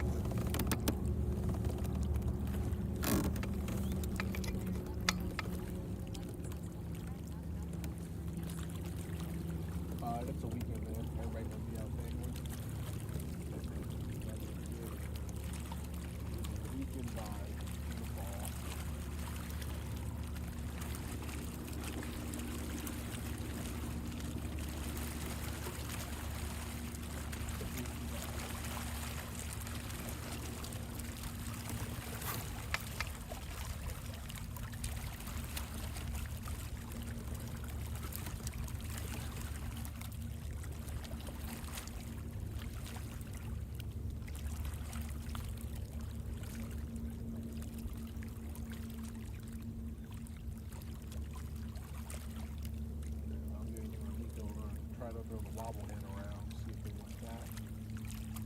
And then if not, then we'll figure something else out. But I'm throwing the bobblehead with the green pumpkin red flake. Green pumpkin red. I was hoping that either that or this June bug would give me a hint. But so far, I think red is the play. My honest opinion, I think red and orange are going to play it right now. The first cast, we're probably going to do a slow reeling drag on rock, but then our next cast we'll take it and do some dragging. Green pumpkin is very powerful.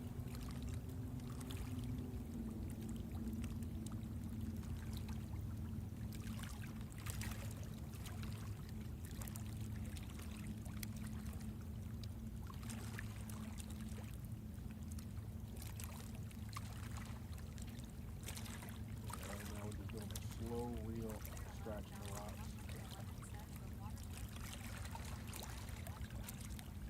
No, green pumpkin works when it's murky here. It has a really good contrast of translucent, and if light hits it right, it's translucent, but if it's in the shadows, it can cast a shadow. Yeah, green pumpkin is a really good color. It's just naturally one of the better colors.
There's some high-powered boats around here. Very high-powered.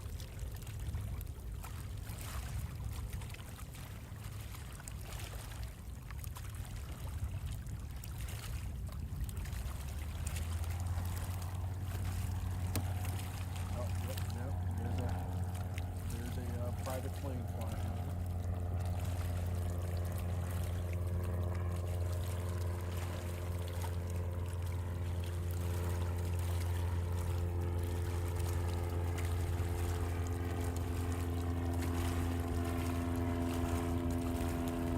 Originally I was going 90 minutes an hour.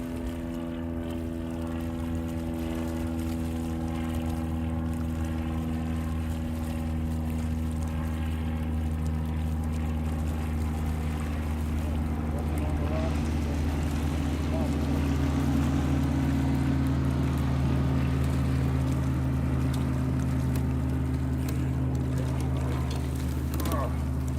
Against the judgment. Just the crazy stuff.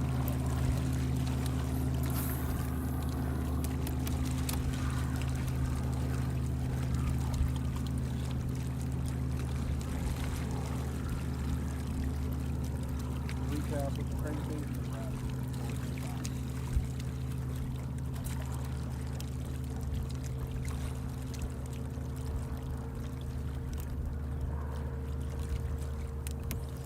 Two.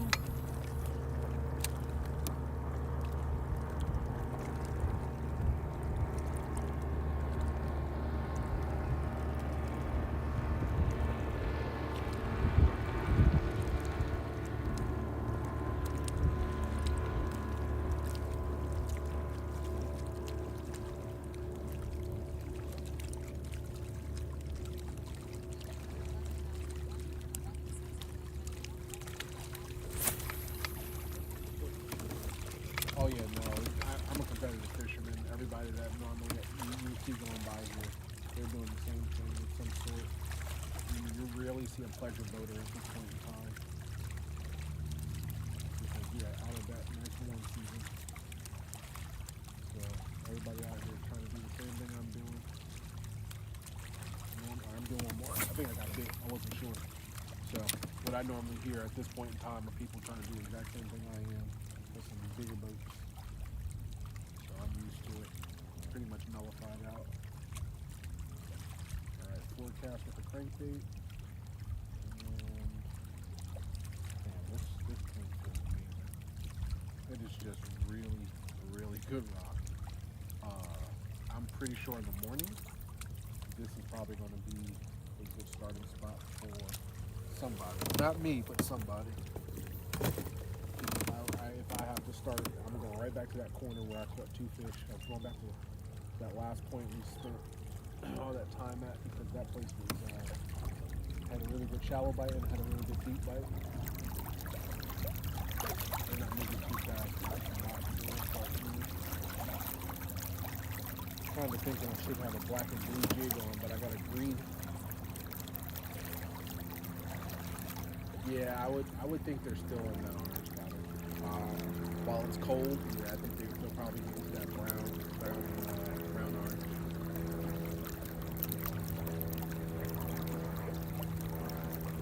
I'm looking at all these stick ups. I think these are like. I'm starting to see that I probably should have a chatterbait instead of a spinnerbait instead of a chatterbait. How's it going? Good. If competitors are watching my stream, that's perfectly fine.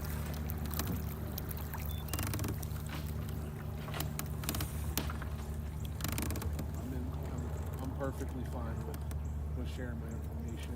If they feel what I'm doing is going to help them in a situation competing against me, go for it. I'm not that popular. I'm a good angler, but I'm not that popular enough that you would want to fish my stuff or my patterns to gain an advantage over me, in my personal opinion.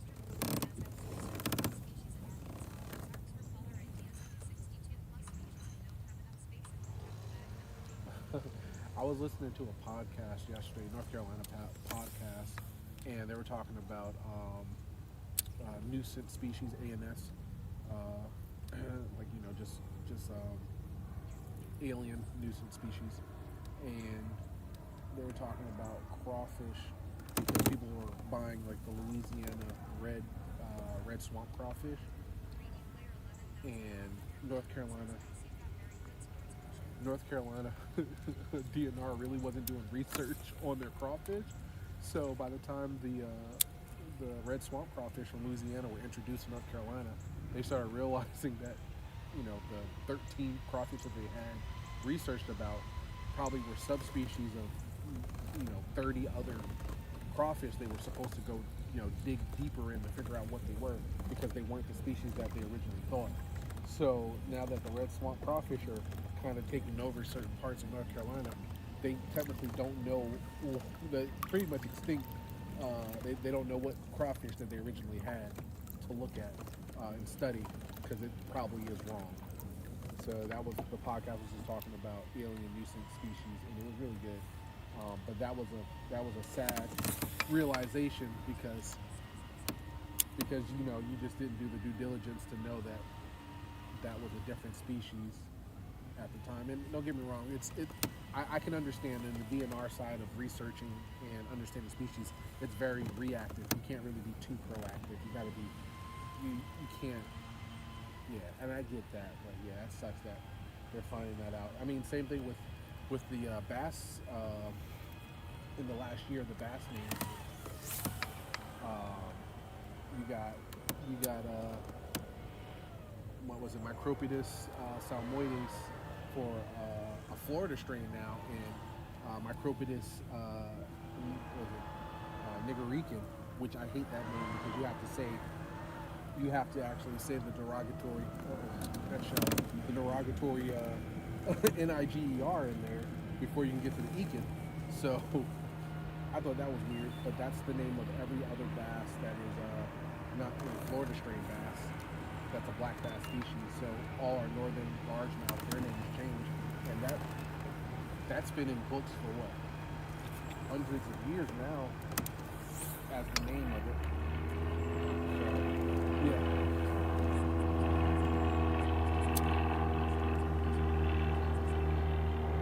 Ozark, bruh. Can you imagine the first fish to eat that shit and say, bro, you wouldn't believe I was in fucking Casper. What's a Casper craw, dog? I don't know. It was just shit, delicious. Soft shell too. Clear bottom. How'd you eat it? Fell off the roof of the cage. Bruh.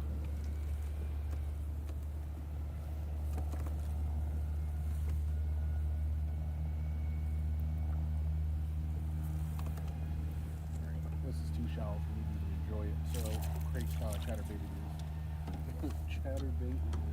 Cowabunga it is, my boys. And moving sharp past them. Fish these.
Competitive, so it just went with my fishing.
Yeah, I'm pretty decent.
probably going to guess shallow fishing isn't going to work because I still think they're still draining water out of this lake. So anything shallow is going to go a little bit further out. So I'm going to guess they're going to probably stay in that 5-foot range that I've figured out so far. And stay in that and stay out there. Try some more of these areas though. This is way too shallow for what I've been looking at fishing. Way too shallow.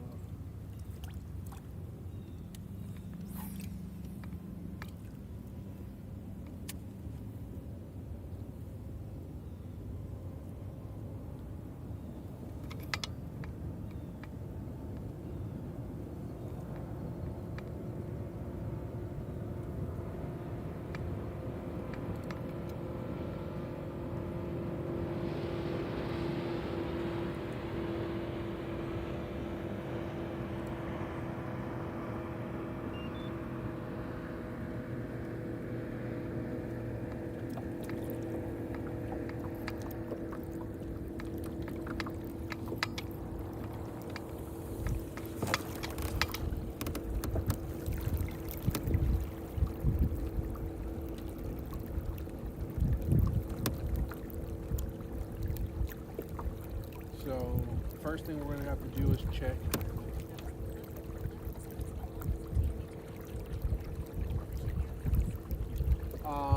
I would normally put as much time as physically possible. So I'll normally go from like if it's a close place, like this one's 2 hours away from me. So I got up late anyway. I think I got out the house at 7, got here at like 9:30 or 9:50. So if it's closer, I'll probably stay out here from like 6 to about 4. For this one, I'm probably going to leave here probably the next 2 hours and come back another day to check some more stuff on a different area that's similar to this. So I would say it normally takes me about 6 to 8 hours to not map out, more so to strategize how I want to fish an area.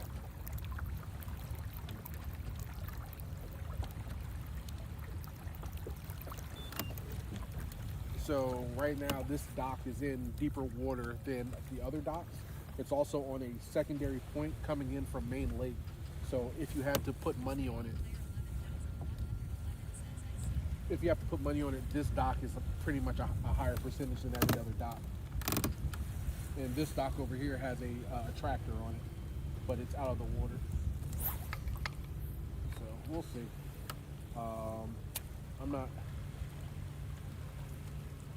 I want to have a dock bite, but it looks like I'm probably going to have to just keep a crankbait in hand and just run every point that I can find and work them. It was funny because on the YouTube side, our buddy Jabberhammer, Paul, he said, hey, you on that lake, don't Carolina crankbait, don't Carolina rig and crankbait, they don't work. And that's his way of that's how he tells you what's really working. He's an awesome dude. Paul is an amazing gentleman. We just got bit on the drop. Felt like a bluegill though. And I'm guessing he came out here at some point and practiced and found the same thing we found. I don't know if he came to this spot. I'm gonna call him. I'm gonna check with him afterwards.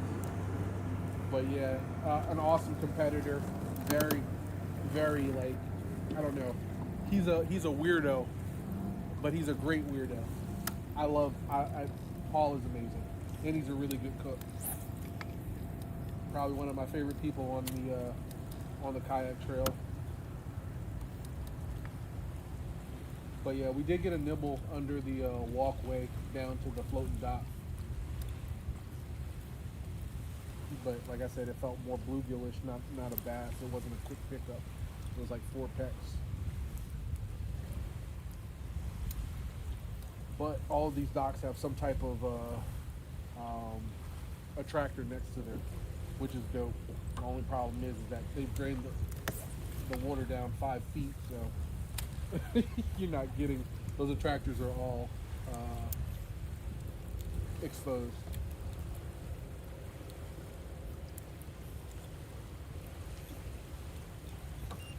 Oh, there we go. That's a good bite. Motor.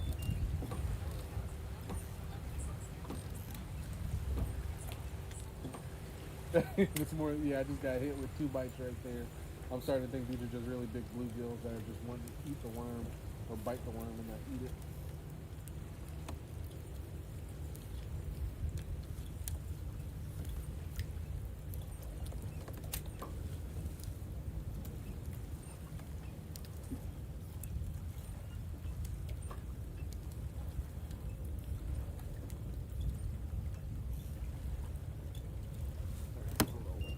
Sorry, bluegill. Thank you for trying though.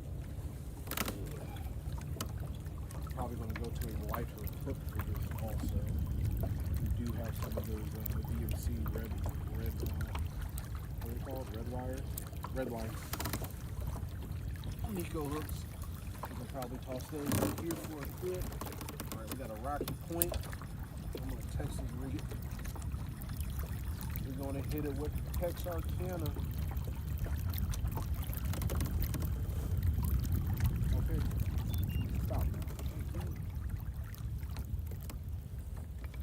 We have it set like a Carolina rig, so we have a clacker and a bead and a knot protecting clacker. I think I have a gripper scale. I can show you in a second. It's off of Amazon. It's nothing out of the, oh god, I'm in almost 4 feet. It's nothing out of the ordinary. Just one of the ones that you pull up and then you grip the lip, and then it like seals back down on them, and then you just hold it from that one little stand. It smells like dead fish out here. Oh, it smells like shad. Yeah, it smells like dead shad. I wonder if cormorant been sitting out here eating and shitting.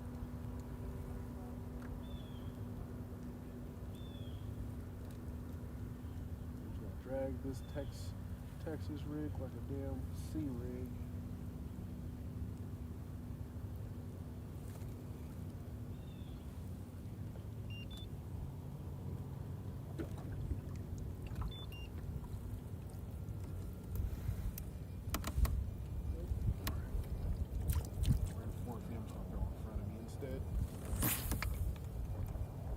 Deeper water. I'm pretty much going to nullify anything that's not that's under 5 feet. I shouldn't be fishing it unless it like instantly gets into deep water, because these shallow flats are too cold for them. I guess not. They're warmer. They're warming up, but this ain't. I'm not finding any success on it unless.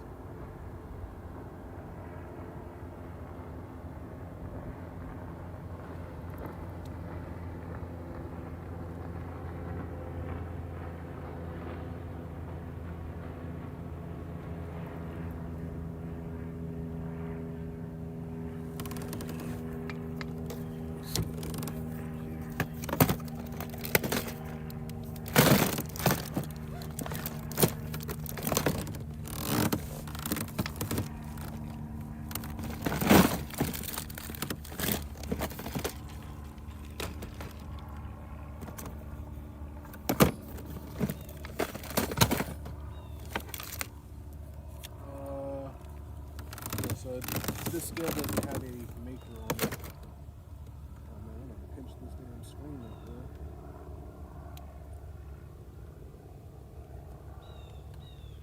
Oh, it's a Piscifun. So yeah, it's a. Oh, okay, that was a snag. Just a little grippy one. Goes up to 50 pounds.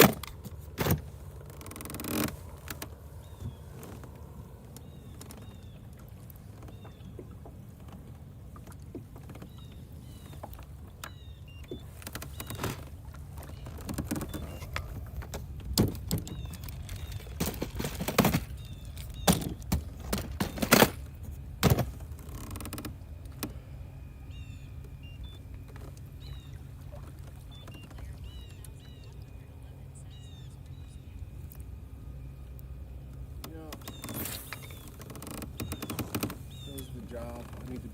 I need to protect the screen more, but it is what it is. We'll ride it out till we can't ride out no more.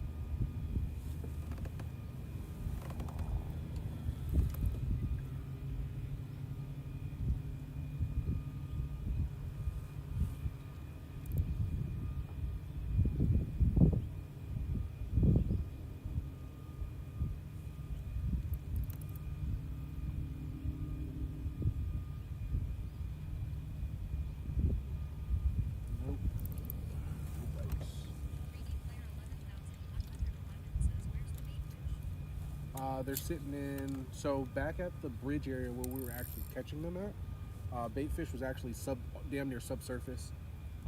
The ones that were underwater were probably no more than, I guess it's relative. They would cover up probably 35% of the water wherever I was in. So if I was, I guess that's a horrible way to say it too. Yeah, since I've been out here, yeah. But they're sitting in the channels where they should be. So yeah. But yeah, I've seen bait subsurface within the 15 to 20 feet. I've also seen bait down into the 12 foot, down to 17 feet. Big bundles of it. And I was looking at them before. So it's pretty much a shit show. There's not going to be too much what am I looking for? Static behavior. You're just going to have to find whatever you see at that point in time and fish it dynamically. But right now what I'm trying to do is find a static pattern on structures. So I already found Rocky Points works for crankbait. It has to be in deeper water, close to shallow water. And I'm trying to find something else that's not that. So I'm still fishing Rocky Points, but I'm trying other baits. I wanted to fish docks, but with the lake down, next Saturday. But the way with the water down, my dock play probably won't be good unless I'm fishing deeper docks, and they're probably going to be on either main lake or these main lake points because they seem a little bit deeper. I'm gonna check these docks to my right, but I wanted to check this Rocky Point before I move on. And right now, this Rocky Point ain't doing it. Ain't nothing here. It's shallow. It's like I was in 5 feet, now I'm in 7 feet. Before that, I was in 4 and 3 feet. So I don't think this is going to work. I need like instant deep water. These shallow flats aren't going to hold the fish that I need. I need a main river channel. So pretty much where that guy is, between that island and here, if I can find that channel, I'm pretty sure I'll find fish. But I'm gonna check these docks, and then I'm gonna come back out here and look for some more stuff. Oh, wrong way.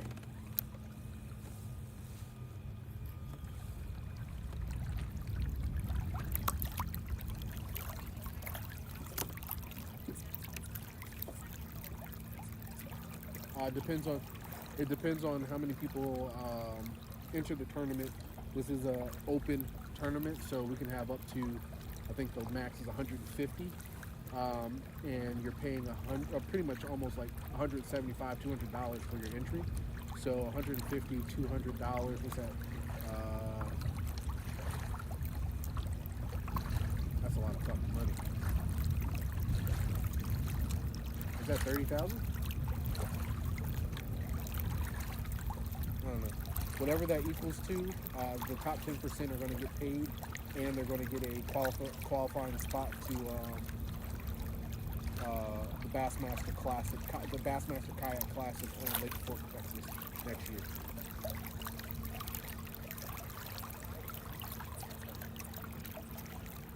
$200? No, not for a kayak tournament. That's actually pretty good. If you look at the boater side, boaters are paying $500 to $1,500 for a tournament. Kayak side is still fairly cheap and affordable when it comes to the tournament side of things for paying for your entries. Our normal tournaments are $65 for one trail and $45 for another trail. So both of those are super reasonable for the local trail, but this is a state championship.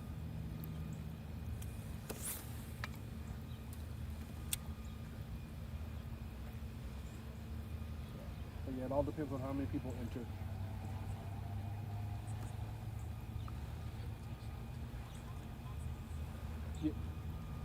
Yep, the Kayak Bassmaster Classic. Yes, sir. Last year it was on Lake 10 Killer. Oh, there we go. Oh, eat the jig, bruh. Eat it. Oh my God, he spit it out. That was a bass. That's cool. And that's in 3 feet of water. That's the not cool part.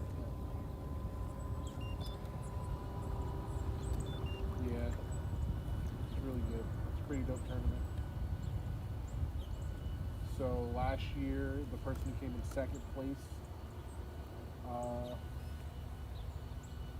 is, I'm sorry, the person who tied third place and second place, who came in third, qualified out of North Carolina.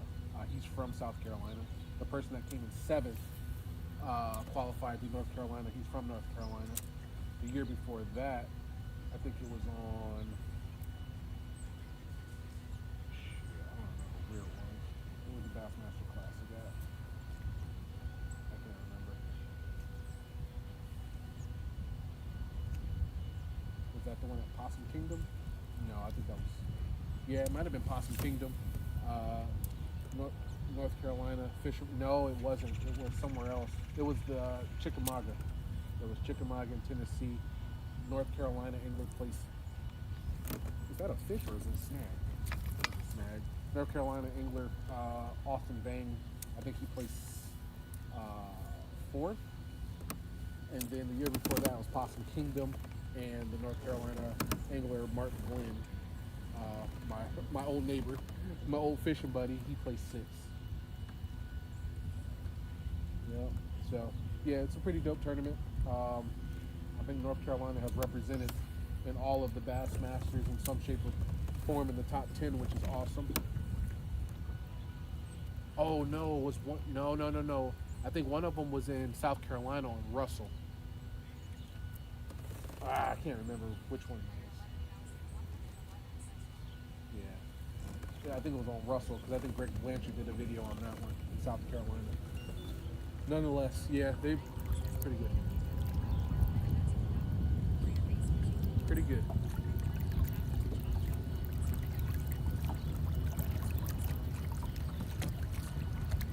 I'm mad that fish ate the damn jig and spit it out as soon as he ate it. It said boom, boom. As soon as I like lifted it up, I felt him, and then I literally felt my jig just get right out of his face.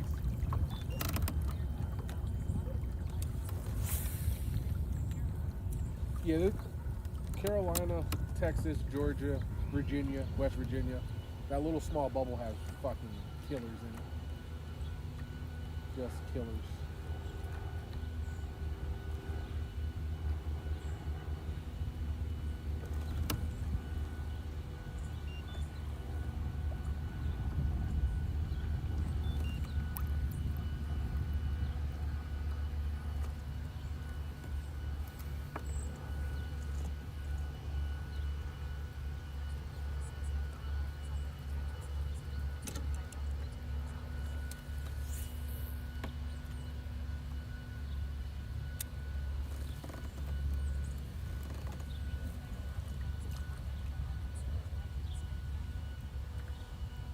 This one's, oh, that's a bluegill. He tried to pick it up and run with it.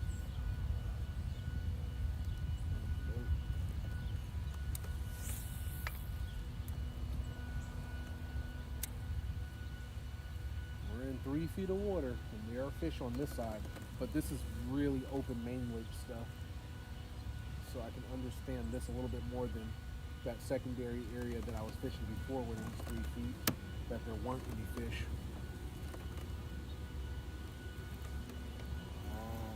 Okay, and I'm noticing I'm not getting bit on the front sides. I'm getting bit on the slack water wind backside, so the right sides. Man, I hope I do too. That's why we're out here practicing. I plan on investing $200 in this tournament, and well, 200 plus because I'm going to probably have to pay gas and shit, and hopefully do well. That's why I came out here to see what it is. I really don't have really good luck on this lake. And my pattern that I normally have on this lake is already working, so it's kind of putting me in the space that I really should figure out something else. Man, I appreciate it, Carly.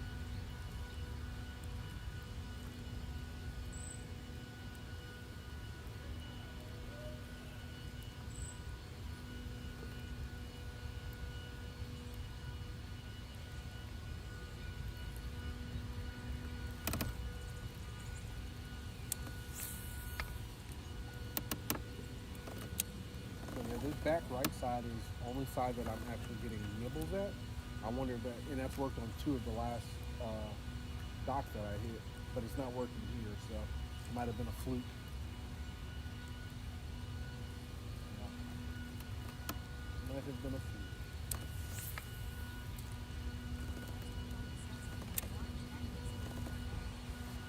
fluke. Bruh. I'm so scared to put that on right now. I actually should put that on. Yeah, we're putting that on. You've already, you've got me excited. I've been holding on to him like, yeah, don't put him out here yet. Don't do it. Yeah, it's practice. We might as well try it, right? We might as well try it. You don't even understand how I had butterflies in my stomach when you said that. You know, y'all gotta understand. We brought this out. We brought this out. This was the OG, like, Texarkana that just set it off. Like, why is this working so well? Sure enough, it's that time again. I'm starting to get nervous because I can't find it. Yeah.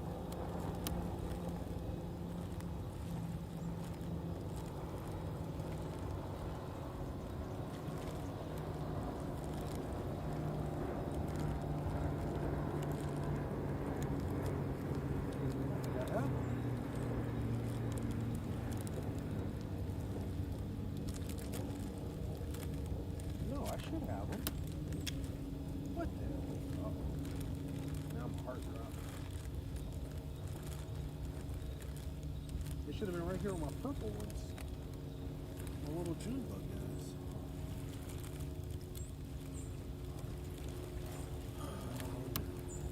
Might be lacking. We might have to make our own. I don't think we should have to. We should be in here.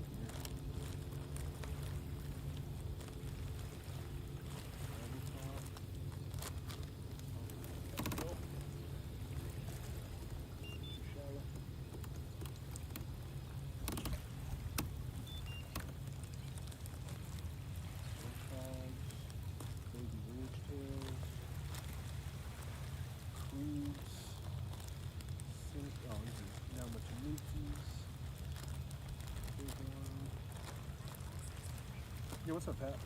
I don't have them. And now we're gonna have to get an order in quickly. Shit. We don't have them. I swore I had a whole pack waiting for the fall. Maybe I left them in my big bait trunk. I'll go check, but they should have never been moved. Got you.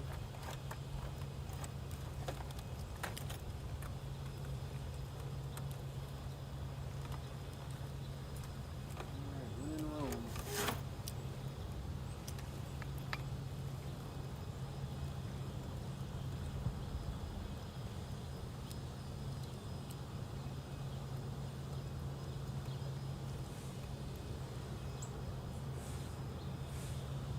I'm on high rock practicing for state camp.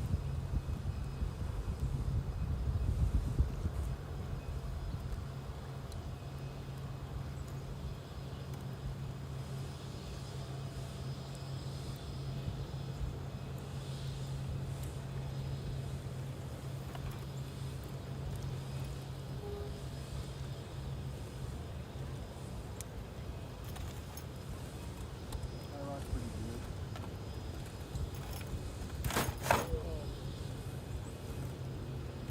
Surprised. I thought I updated that title before I left the house.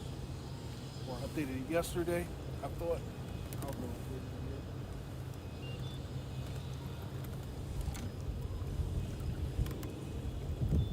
I probably didn't hit save changes or something.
Alright, we made our own green and orange, but it don't compare to the real thing. But we gonna throw it. We gonna throw it.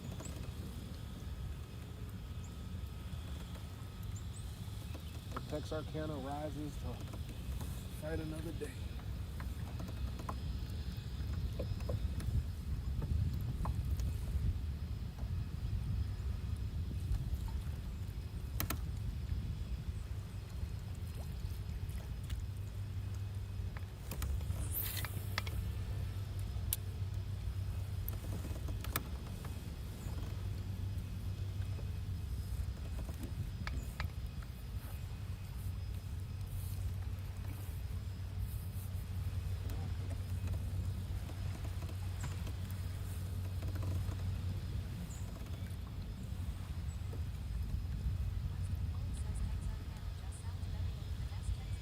Yo, it sounds way better.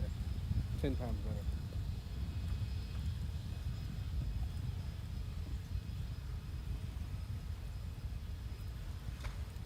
Way better.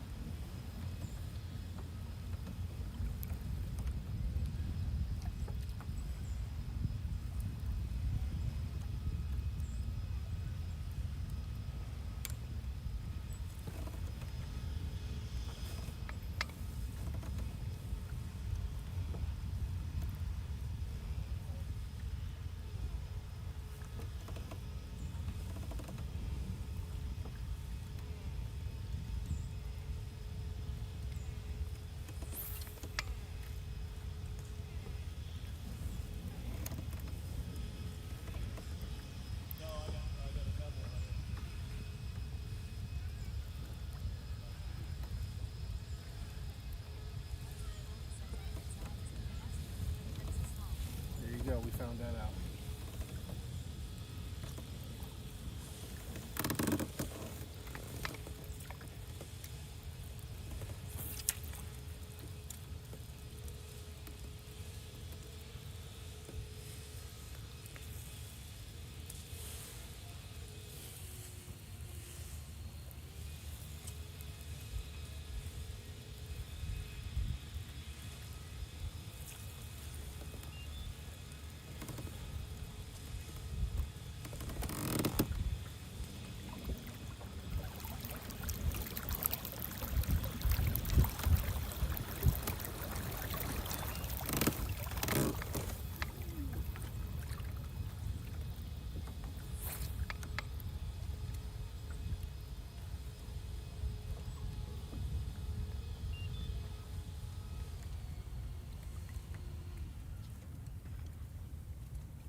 chatterbait.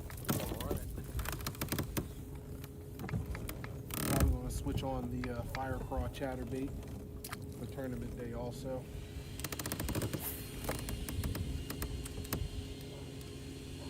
See if that plays a part. Or try to find a black and craw, like the black craw one. I don't think Jackhammer or Evo has that colorway. So if they don't, we're probably going to have to see if we can make one really fast too.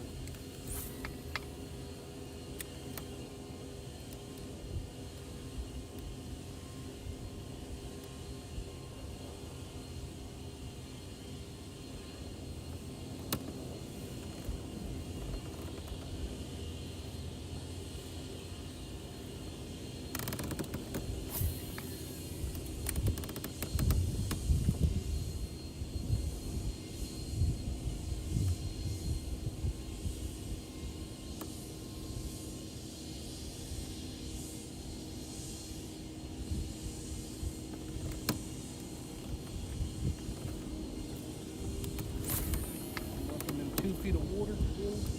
Trying to eat this chatterbait.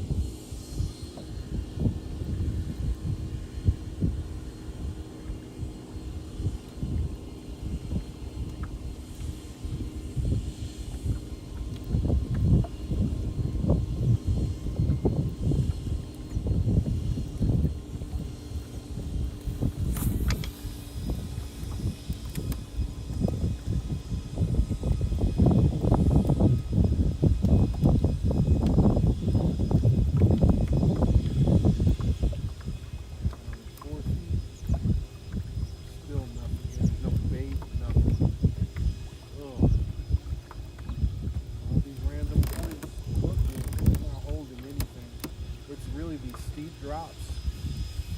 So we're going to go all the way out to where it takes its final deep drop. It says there's flooded timber around here, so that's the only flooded timber I can see in cypress trees.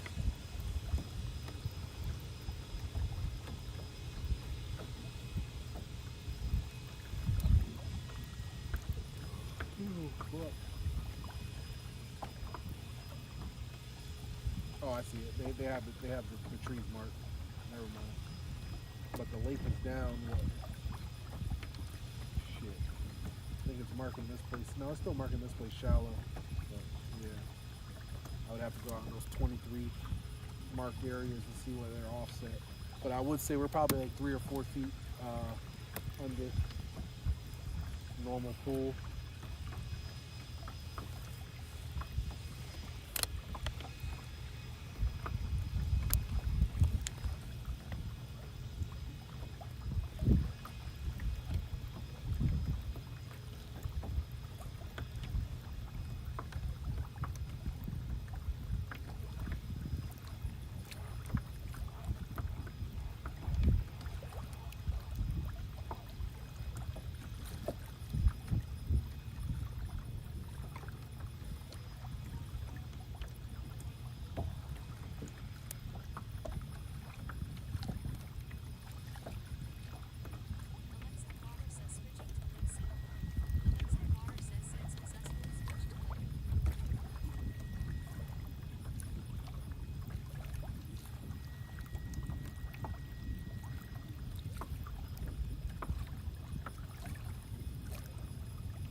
Oh shit. Just hit a tree? Yeah, I hit a tree.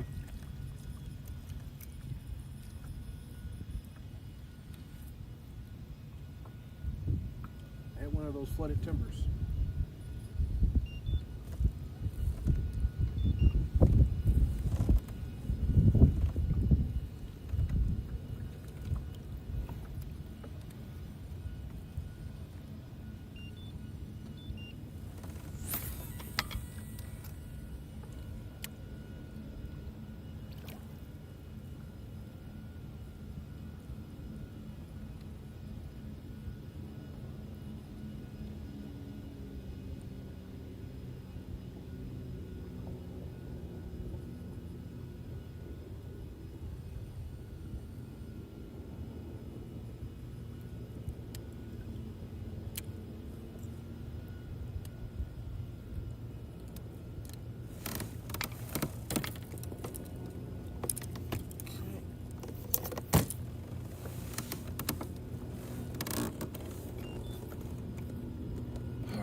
Cypress trees back there. Nice.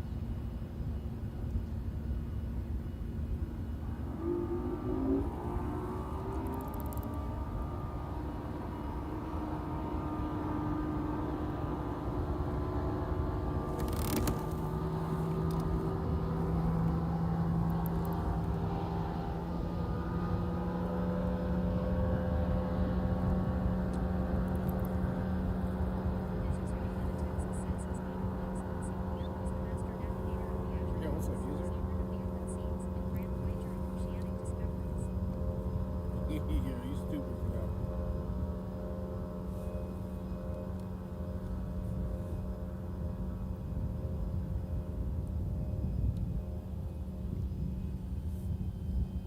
Welcome back, man.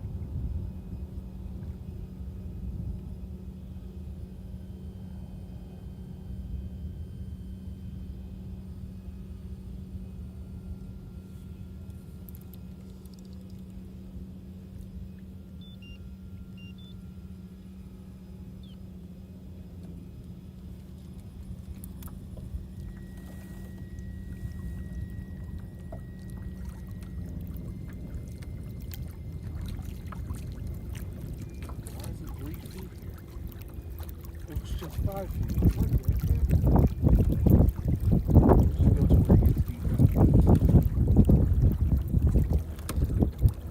It's not making sense to me, Shane. It's not making sense.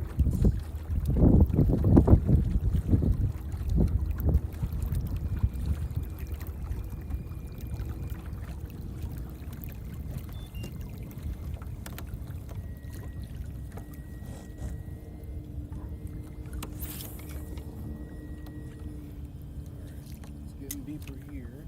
6 foot, and there's life. Looks like bait. It's a good sign. I'm seeing a lot of stuff stuck to the bottom under the boat.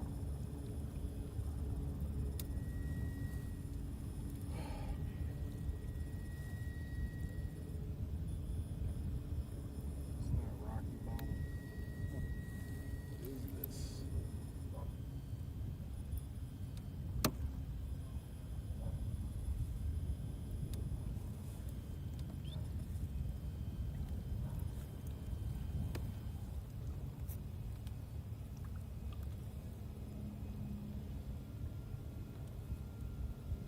There's some rock. It's transition. Y'all gonna come out here and eat this?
And I am rubbing on every rock down there. I ain't getting no returns on them. Okay. Let's try to the right.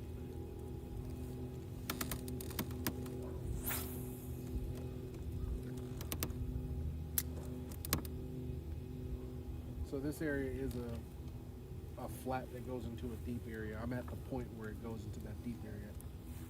I'm probably going to have to move even further forward to get to a deeper area and then start bringing it up the hill towards me.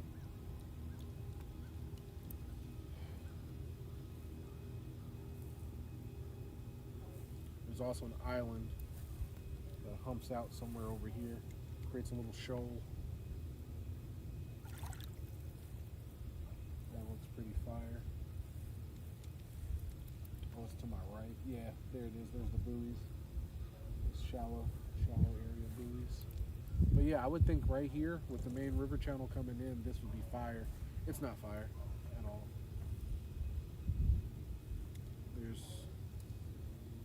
There's a main channel here to my left with a nice little curvature, flat, pretty much where those guys are, pushed towards that island. And then it has another little good swirl over there between the island and the mainland, but it's super shallow.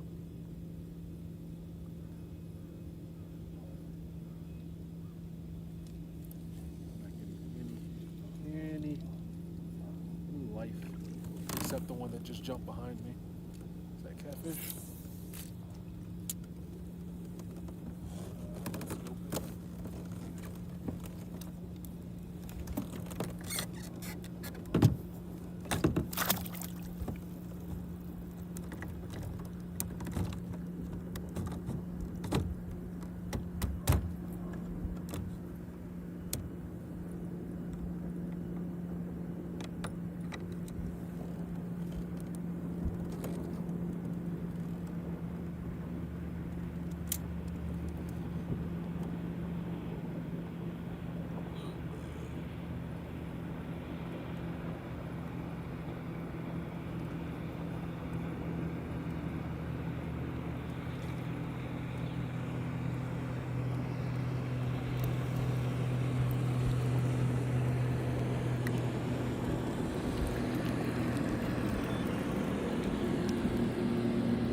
Yeah, D-Money, he was in here earlier. Me and him fished together. He's from North Carolina. He'll be here. I think he even said it next week. And we'll be fishing together. Yep.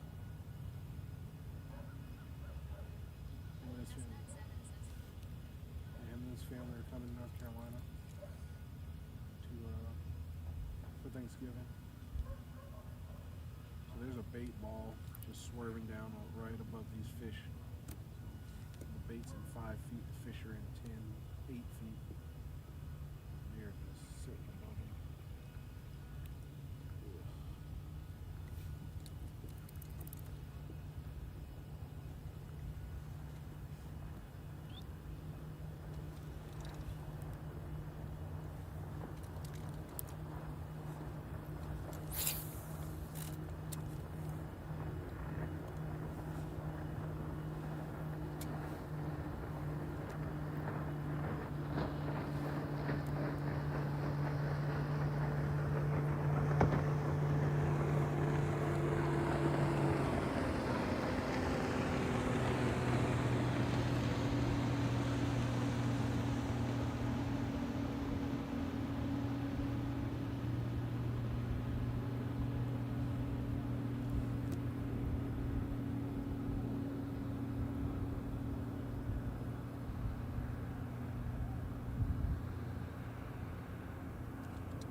Pretty big fish out there. Look like a bass.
Targeting these fish on the bottom.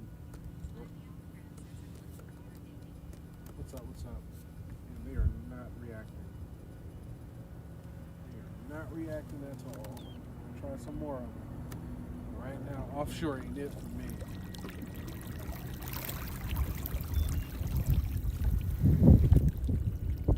Offshore is definitely not it for me.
Come on, fish. I see y'all down there.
He's saying, what the frick?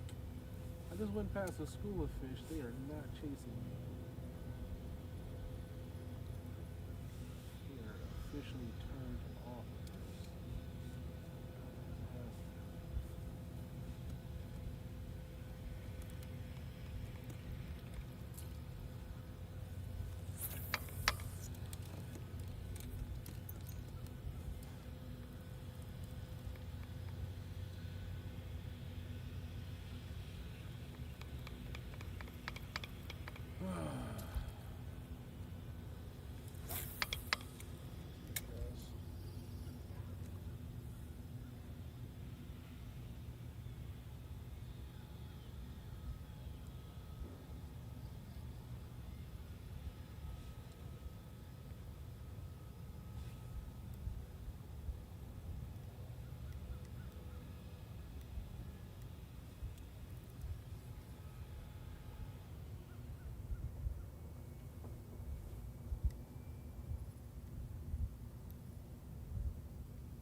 You're gonna follow it this far, just eat it.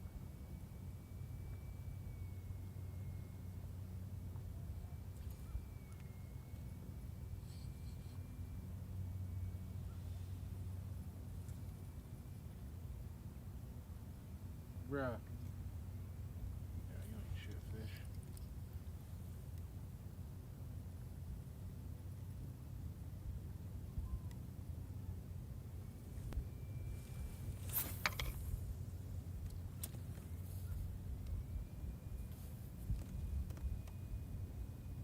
There's big fish here where it dips down at, but them eating is not happening.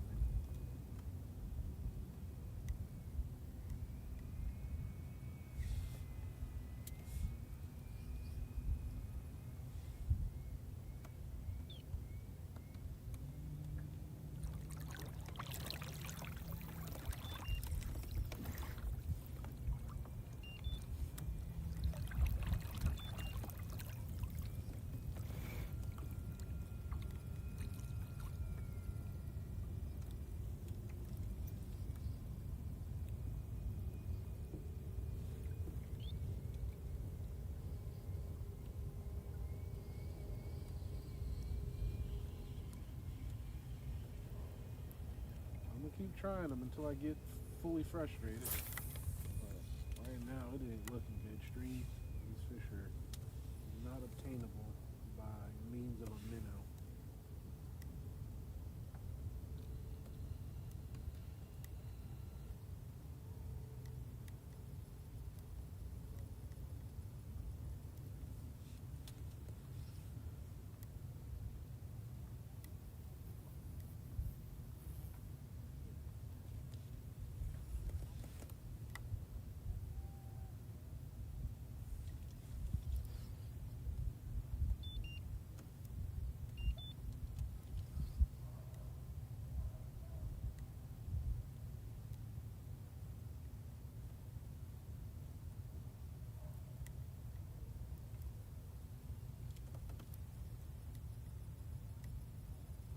That fish just ran away with all of its might. And it is running. Are you kidding? That can't be a bass. It's built like a bass, but it can't be a bass, man. It's too big.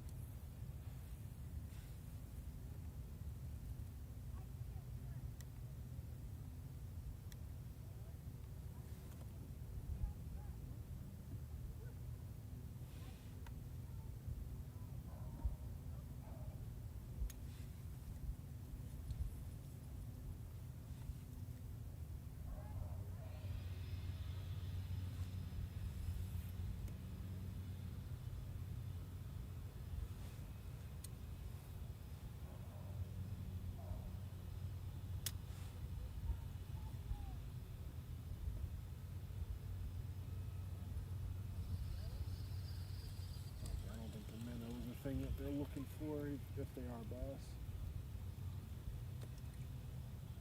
That's crazy.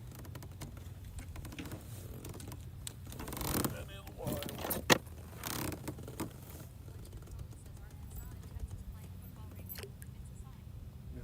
line. Oh no.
Oh, he hit it.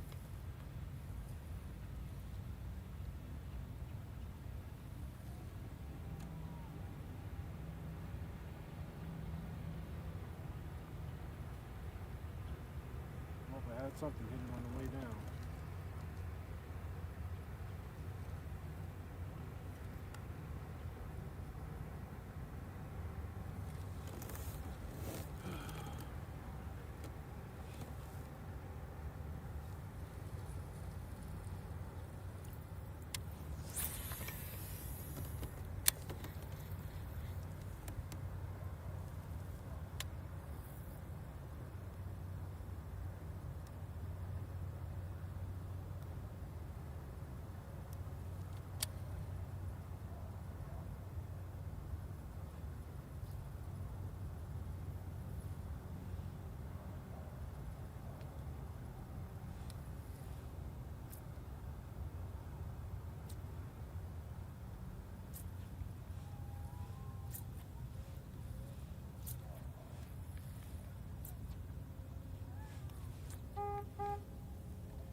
Western Poet says, what if we bring freedom to Texarkana? Free rig it. Free rig to Texarkana. Yeah, it would be a pretty. That's a pretty good combo because it'll fit the Carolina rig-esque movement of it. But I think for that, I probably would need a different hook and probably a Z-Man bait to give it a slower fall. No, it'll probably get bait separation. It'll probably be good. Something we can try next time we come out. Western Poet says those underneath weights. Yeah, I have them. I have like 4 free rig weights on me right now.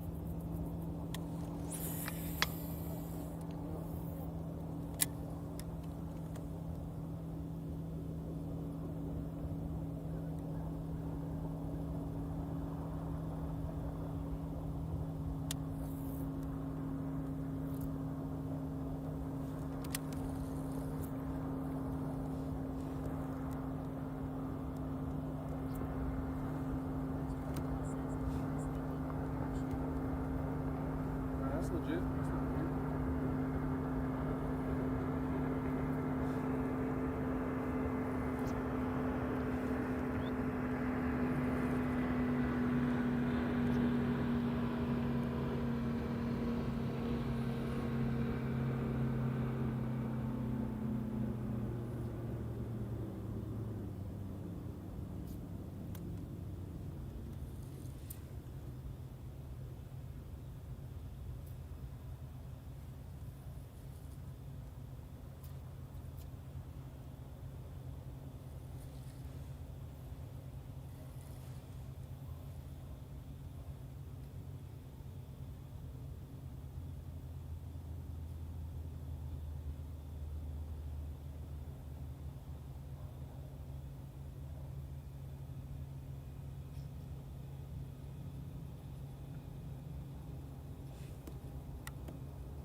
Facing the music, that it is going to probably have to be a finesse system for offshore. So drop shot, we can probably, I'm gonna try a free rig right now because these fish are acting super weird.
Only thing with a free rig, you gotta treat it like a Carolina rig. You gotta give it really slack line going back down.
If I don't get a reaction by 2:45 out of these fish, I have to quit and go back to what should be working.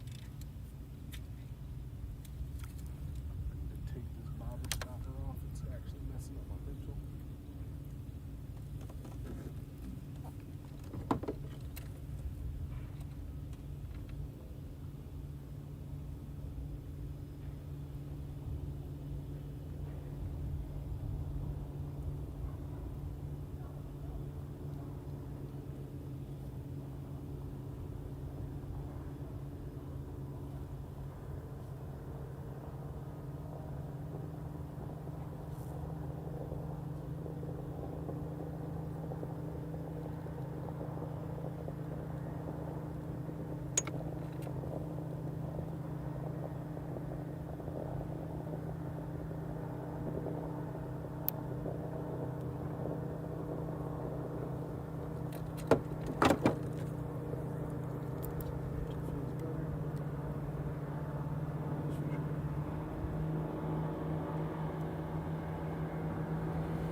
I'm about to give up on these fish. I can't get anything out of them. The deep ones are not responding. That is that's a problem. That's fine. That's fine. That's fine, I guess.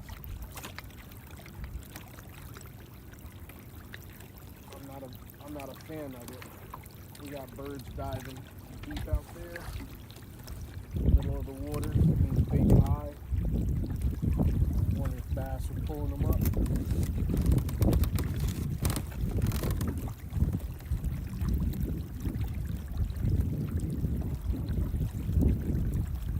Biggest thing to note, and I have to keep that in mind, the wind slowed down, so I'm probably going to have to understand that. Try to fish for them shallow again. If we start getting these clear bird skies with no wind, not shallow, fish for them on docks. I have to actually find docks that are worth it. Ugh, fish.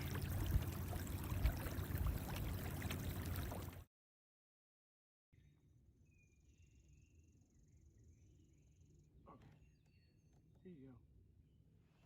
First fish. See you later.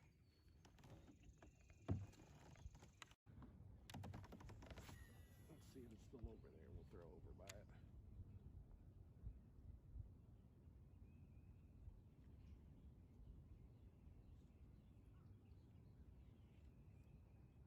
Does it have it? It hasn't. Yep.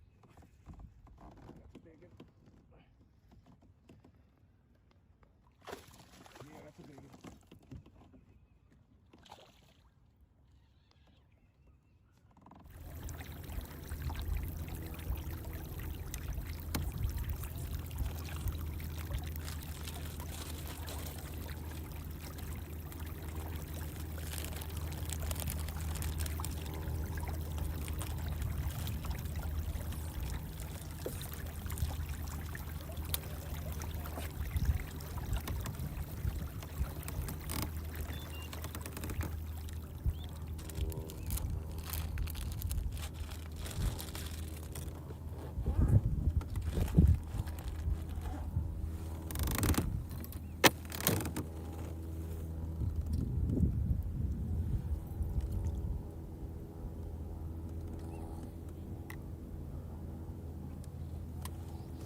checking in on you.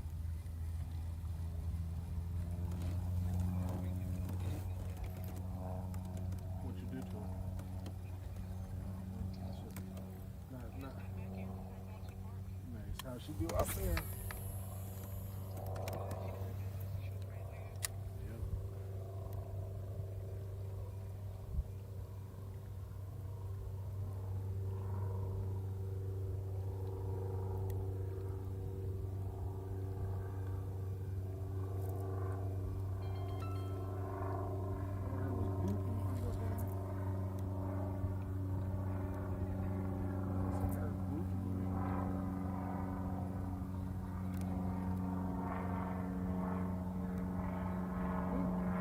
Yep. Good and bad. I found a really good pattern early. Caught 4 fish, pretty much back to back. Cast went to 2 different spots. They're both with the same technique, doing the same thing, same pattern, and it's really successful. I need to find another pattern because I could die with one pattern, and nothing else is working.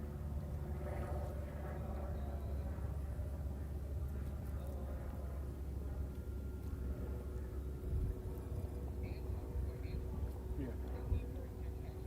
Yeah.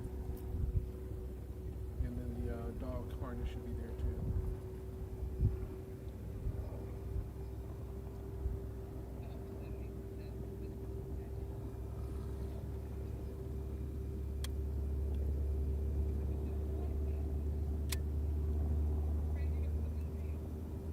That's why she was looking at you.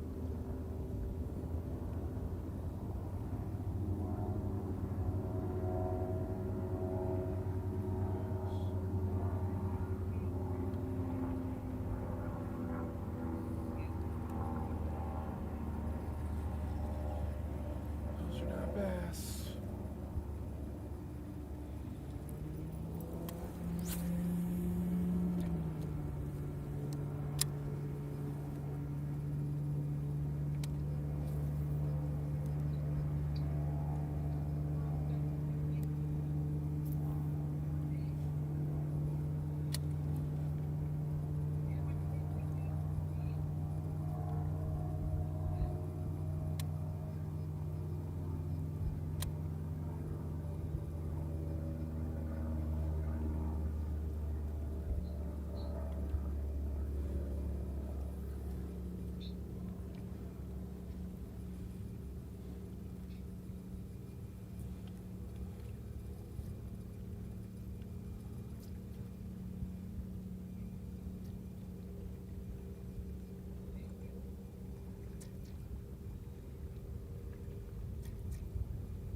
Yeah, I'm still here.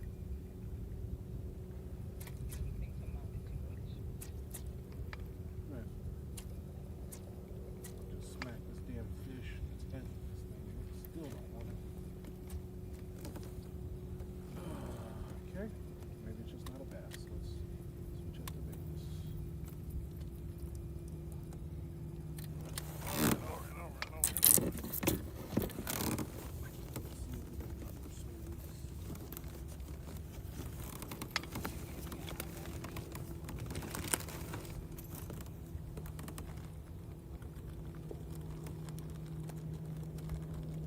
When you need the earplugs, isn't that why you be turning up everything else in the house? You don't want to hear me snoring? Or you snoring?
shower.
tip off.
Alright, I'm gonna start working my way back.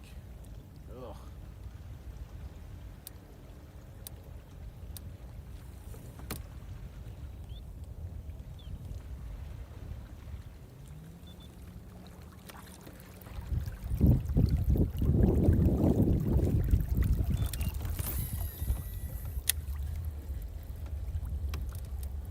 I'm happy I figured something out. I'm not happy I didn't figure anything else out.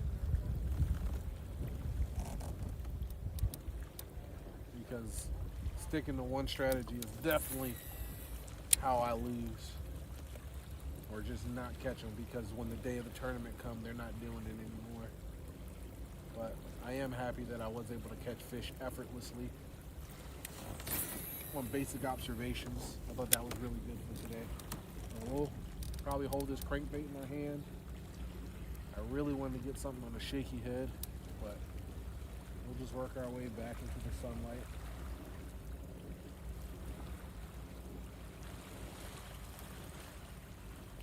There is nothing but bait here. Right here under me there is a line of bait holding in 5 feet. And it's just like big, wide line of bait.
fish chase it.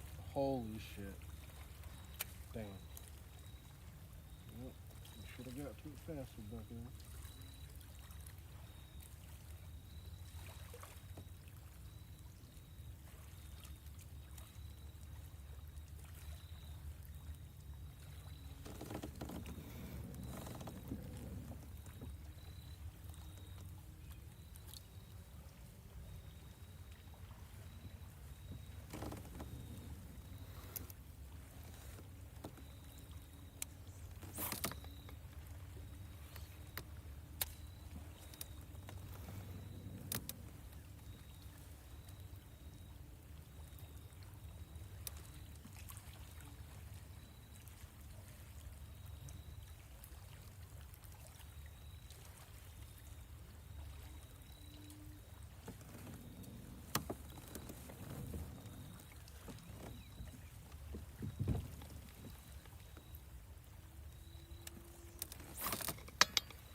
with these deeper docks.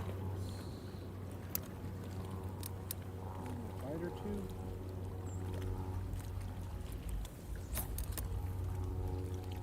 Yeah, get all up in there. Get down there to the bottom. I don't know, we're about 10 feet. Not too deep.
Ooh, I thought that was a fish.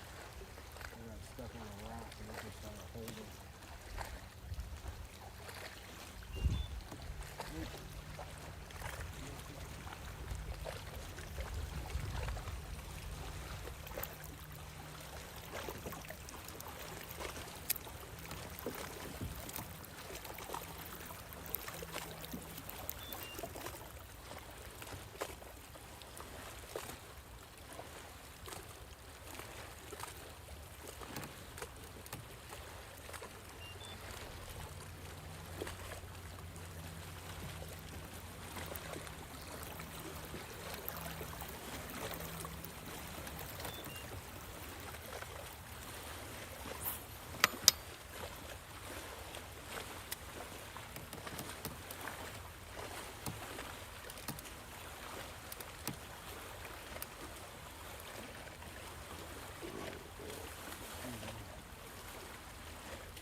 Because he was tearing up the top.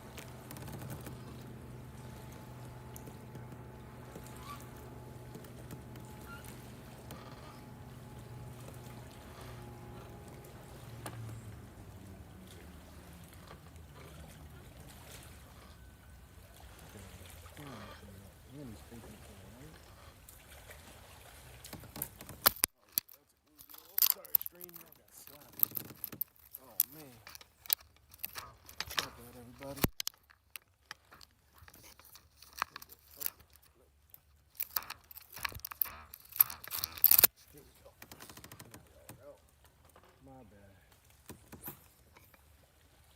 I gotta wear some safety glasses next time. But yeah, right here on the far right side of this kayak launch roller, or this roller,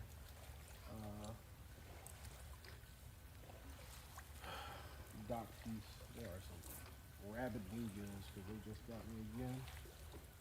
Alright, I'll just associate this with the rabid bluegills.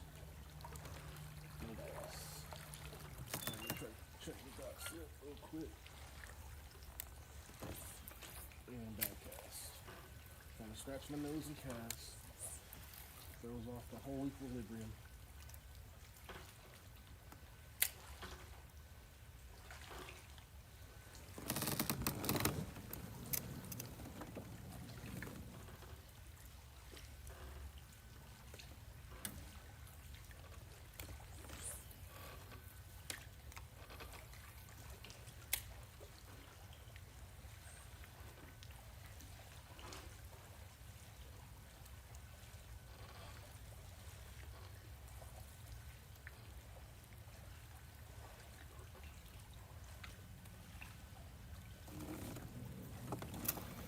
No thumps.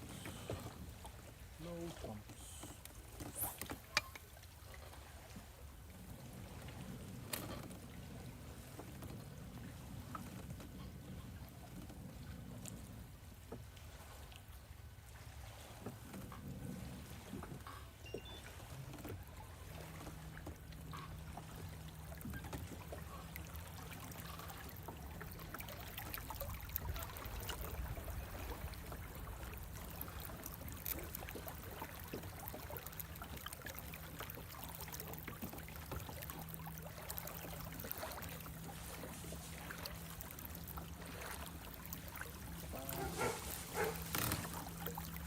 Oh, that squirrel ain't stand a chance. That golden retriever was on him. You let him know, get in that tree or you can't be it. Oh, fire.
Come on, bass.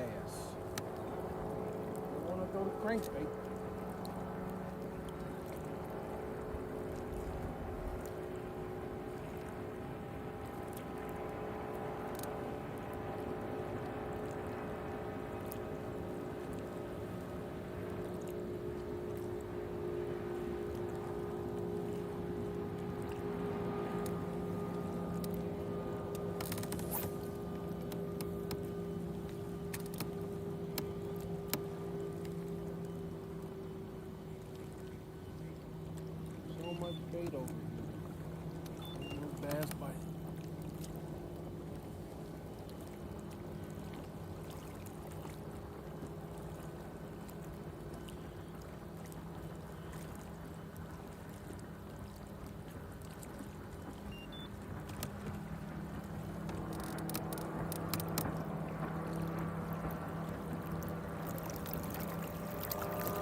Oh no.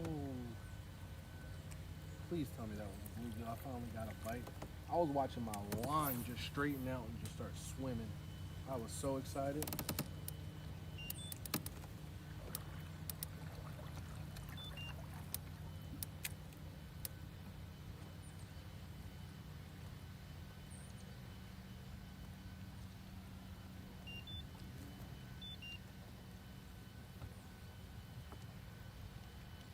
I didn't have enough line out to even check. As soon as I saw my line on, I just set it. It was off.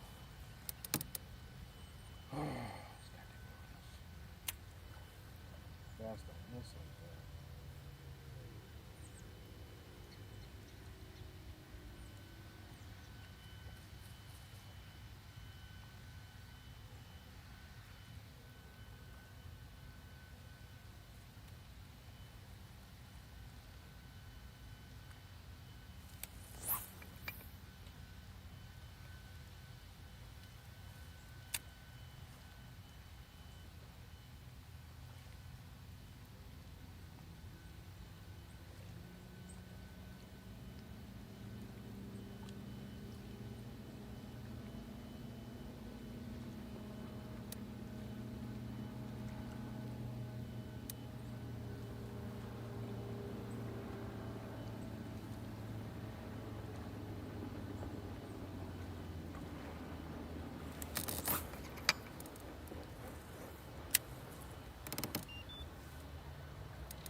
Oh shoot, here.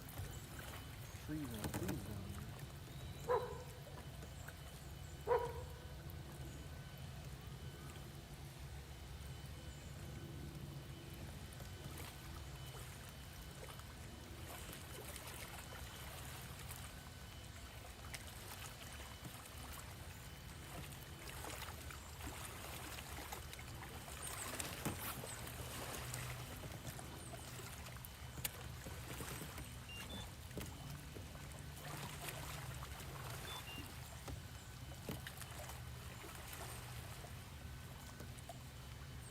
The squirrel is holding on to the.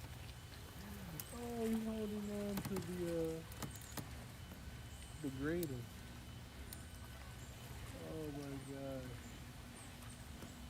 Dude, he's clinging on to it. Spider-Man style.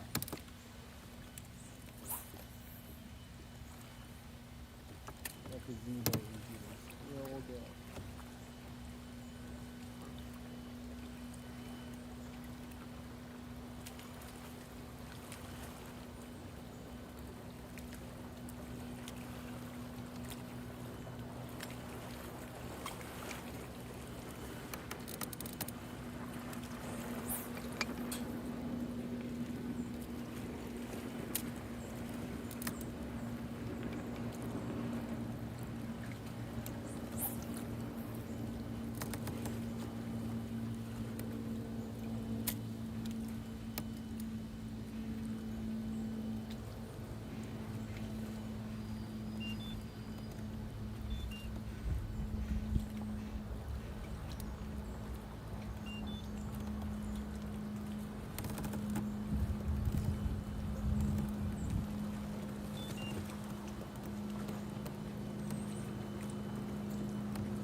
Frick, man. I don't like any shallow bites. Some bass.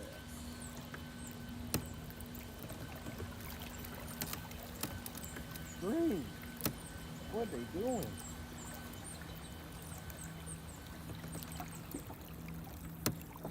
Let's try this transition point.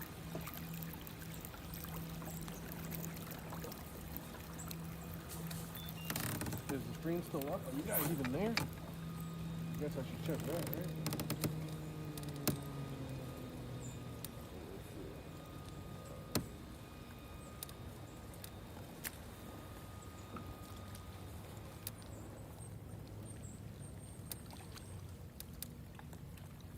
Elliptic water says switching to link sync.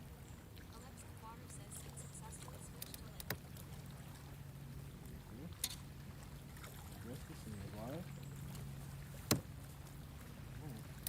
We'll run with it.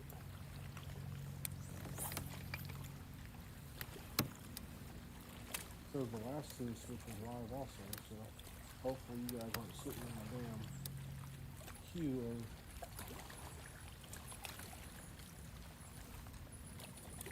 clips and replays.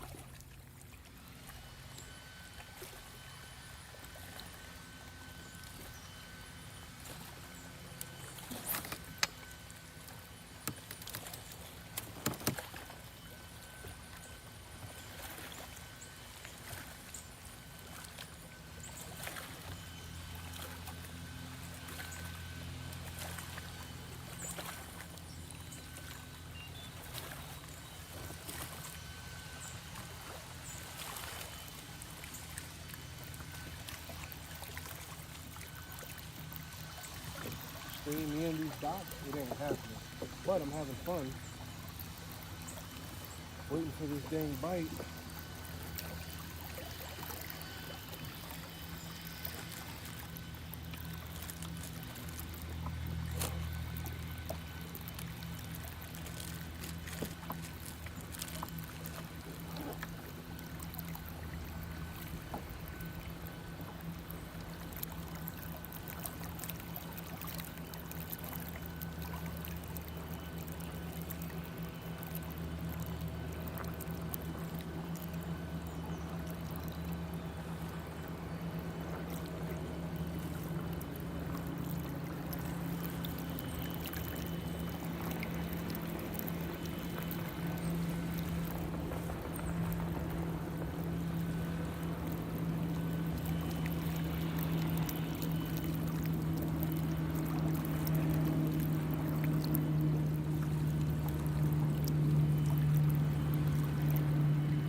Big here, blow it up.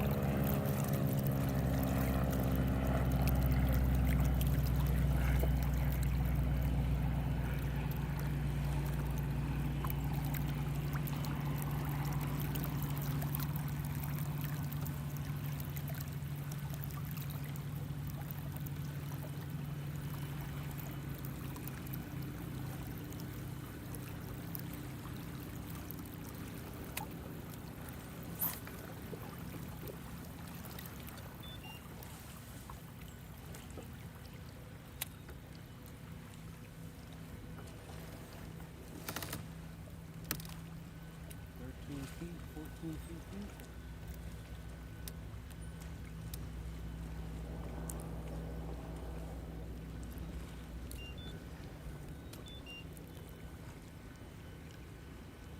Bait and cracker.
it's warmer than most areas.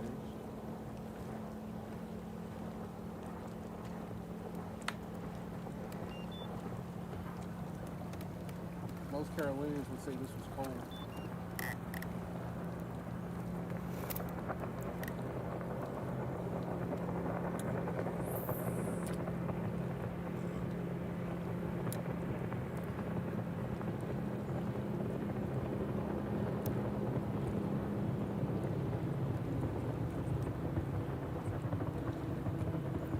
Yeah, that's what it was this morning.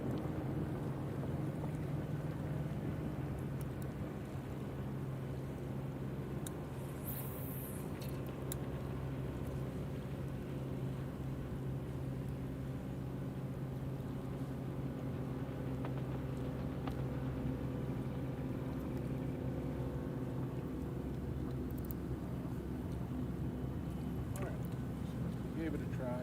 There's a lot of bait out here.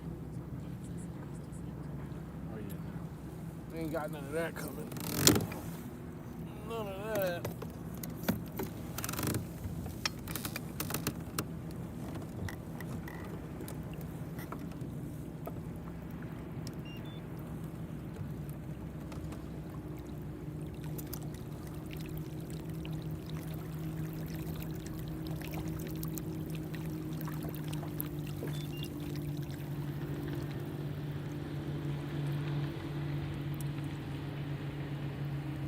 Just want to assume there was a bait fish. Just gathered up right here for no reason.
Heated cabin only, yeah? Nah, that ain't it. That ain't it, brother. Figure out a new way.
nothing.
Alright.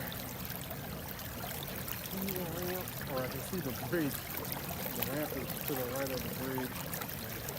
Try this dock, this point, and then focus on leaving.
Howdy.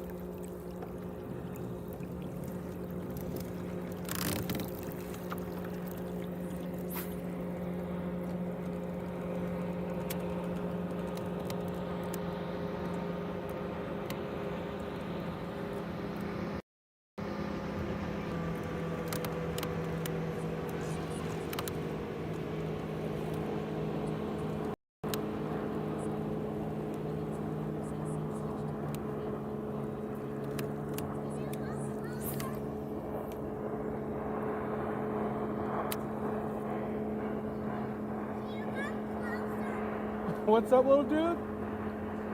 What you say? Yeah. What's up?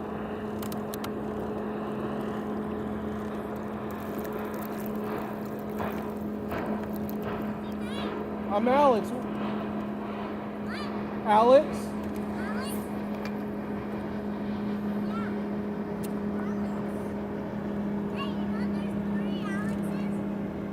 Really?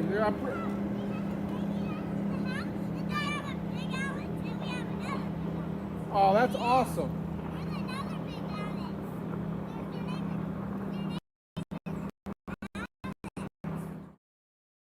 Wherever that school was.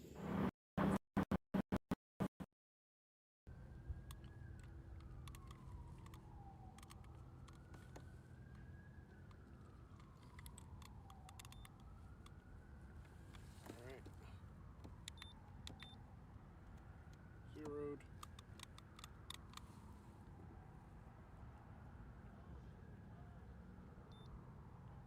.61.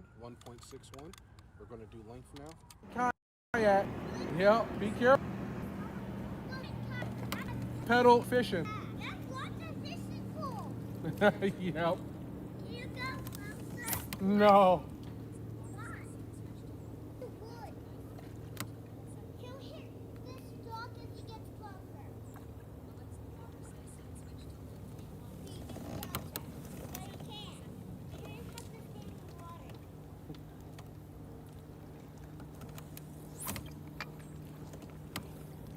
You two have a great weekend. One day, after this one day, stay home day, you know what? What's that? It's gonna be school day, and we're gonna put it on pajamas. You know why? Why? Because it's pajama day at school day. Oh, that's awesome. Are you gonna come back here next week? Yeah, I have a tournament here next week, so I'll be back. Will we see you? If you see me, I'll probably be around here. See you back here lots of times? Yep. So we'll see you. Bye. Bye. See you next weekend. See you next week.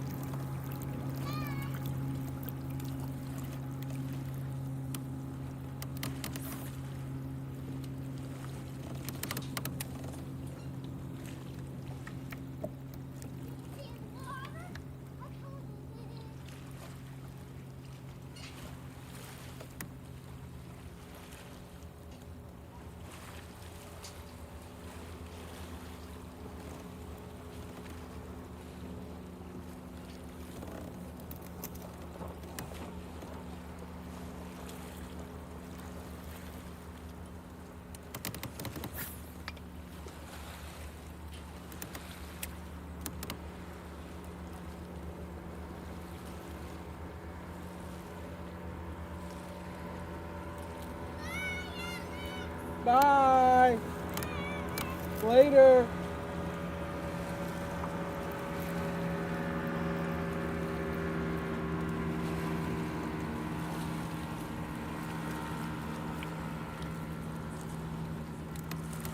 Yeah, we're definitely a little curious babies.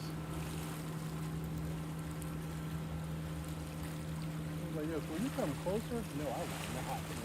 That ain't happening.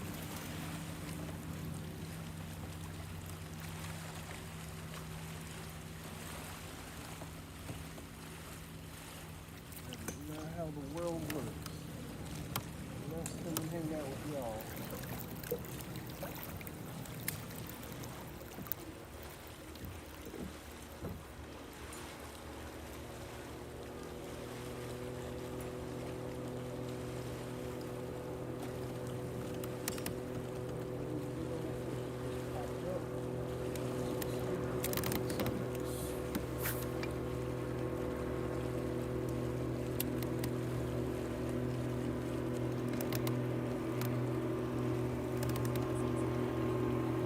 Yeah, we came out and practiced it earlier.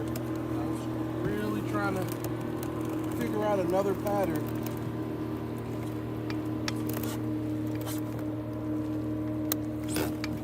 Because that one was working so well.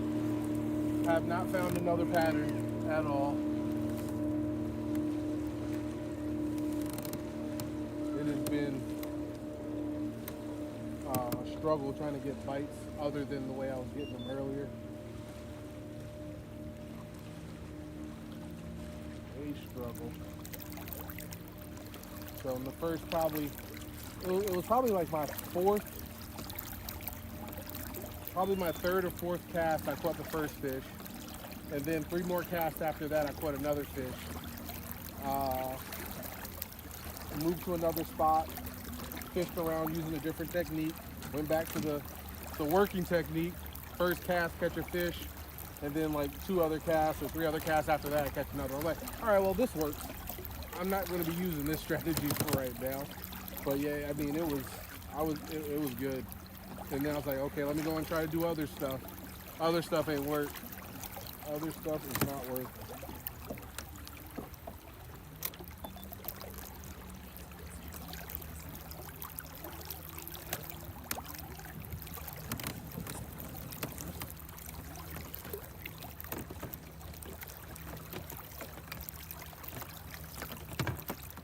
I went offshore. I found some bass. They were not having it. Shallow, I haven't found any bass. I've just been getting bluegill bites. But all these little points, I'm just going to have to create a milk run on points and just work them.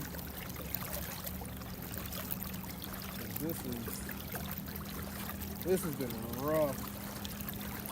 Next week we're going to go try out another ramp and see if I can run docks, because there's a lot of docks there, but this is rough.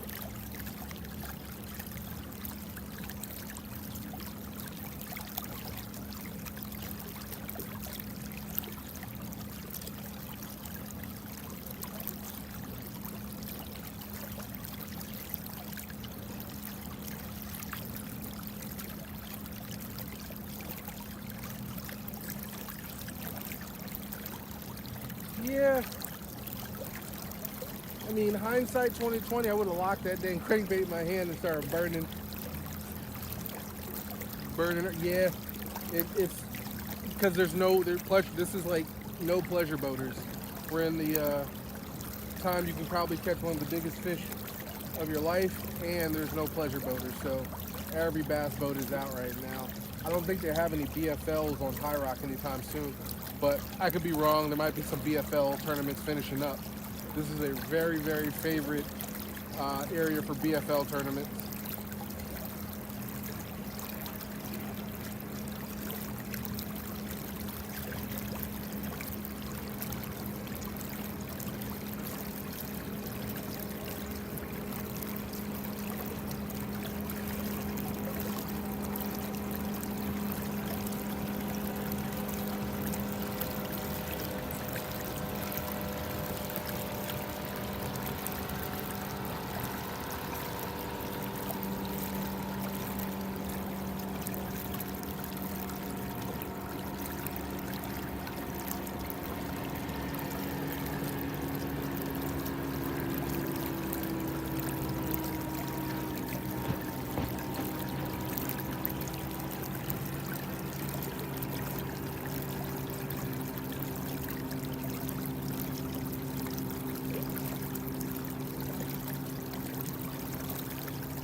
That's all that's here, man. It's like a thick. It's thick. It's like, on my screen. It's like most of the screen is bait. Yeah, there's a lot of bait. There's a ton of bait. It is like that's one thing you're not missing. Like right now, I just went over the main creek channel here. You couldn't even see the bottom. It was just from top to bottom in 7 feet bait for a nice little chunk of distance. Like there's fish, there's bait everywhere.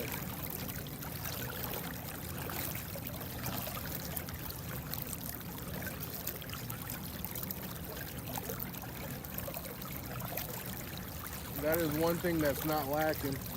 What we found out when I was earlier was if you can find big balls of bait and stuff, stay away from it and find where, because especially this area, because this is one of the productive areas, it's shallow and then it drops into 17 feet.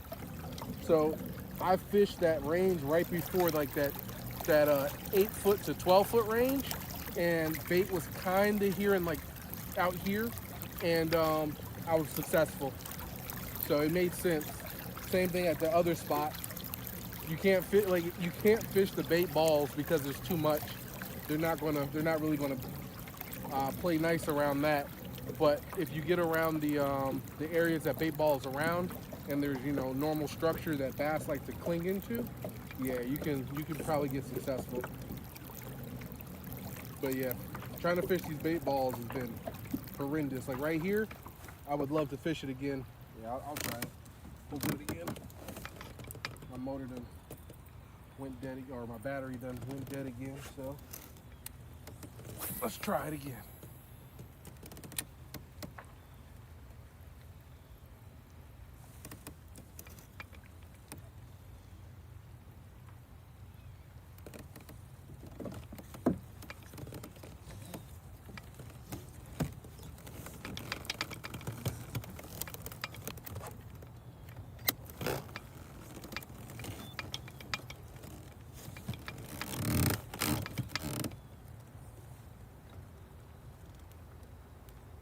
My battery seems like it might just not be able to hold that amperage to keep this motor running, because it's not tripping the breaker. I have to keep resetting the breaker. Might be some bad wiring inside. I have to go and look. I don't know. It's very peculiar that it's happening. It's not a temperature related thing, I don't think.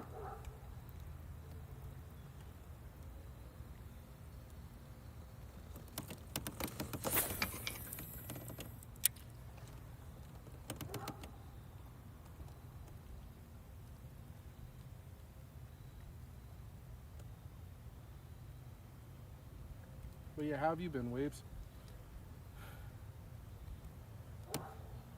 How has fishing been in Indiana?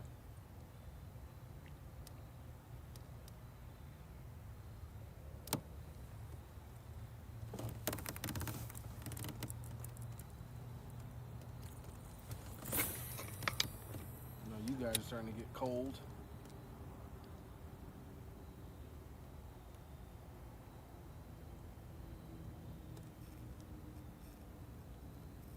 Waves One says, how's the water temp? High 60, low 70 right now.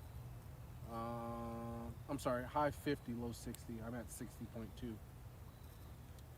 Earlier today it was at 58 when I got here around 10 o'clock.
Those seagulls are eating.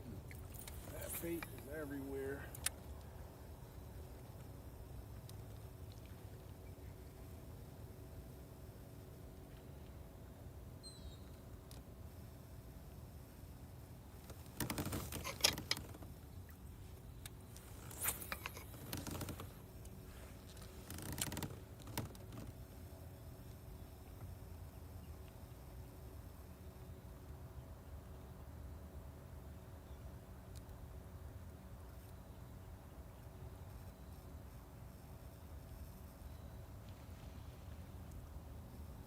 No bites.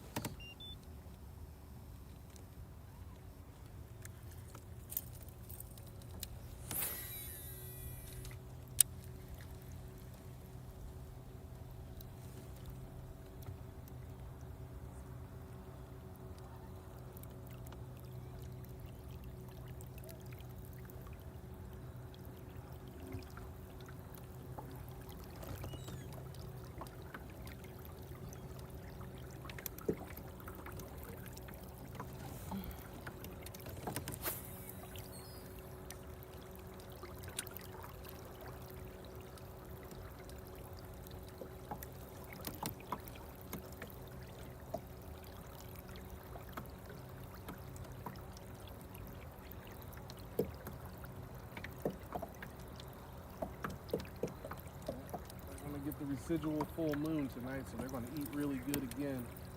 So we'll see. But I'm going to have to start packing up. Dang it. Really wanted to catch stuff. Really did. It is next week. So far, the only thing we know we need to start grabbing is probably one or two more crankbaits and a crankbait mapper. Yeah, what's up, Lindsay Bean? Yeah, so we gotta go get a plug knocker and a couple of crankbaits. We should be decent. Next week's practice strategies, I'm going to be focusing on docks, probably with jigs and micro jigs.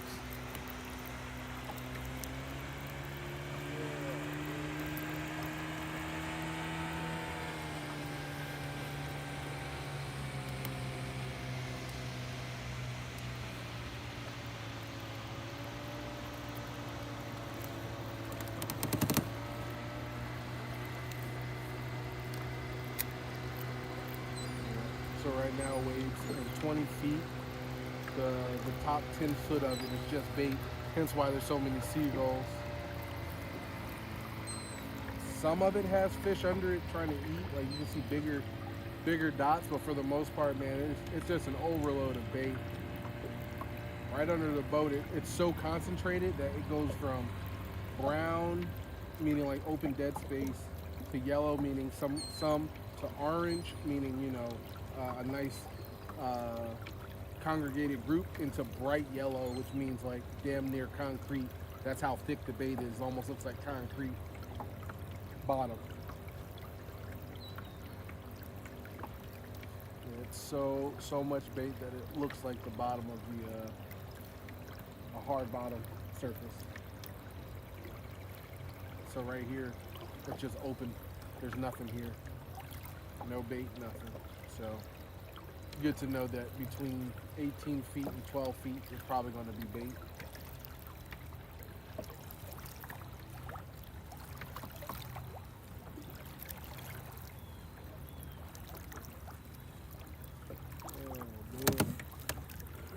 Well, let's practice. Practice is practicing.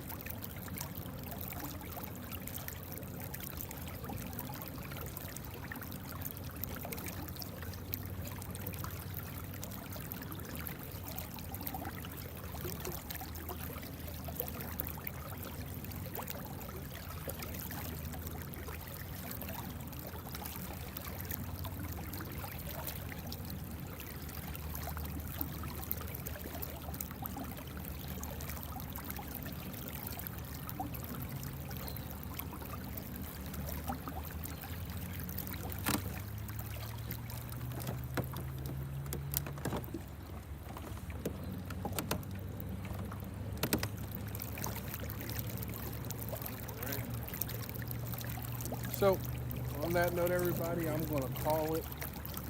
Head back to the ramp.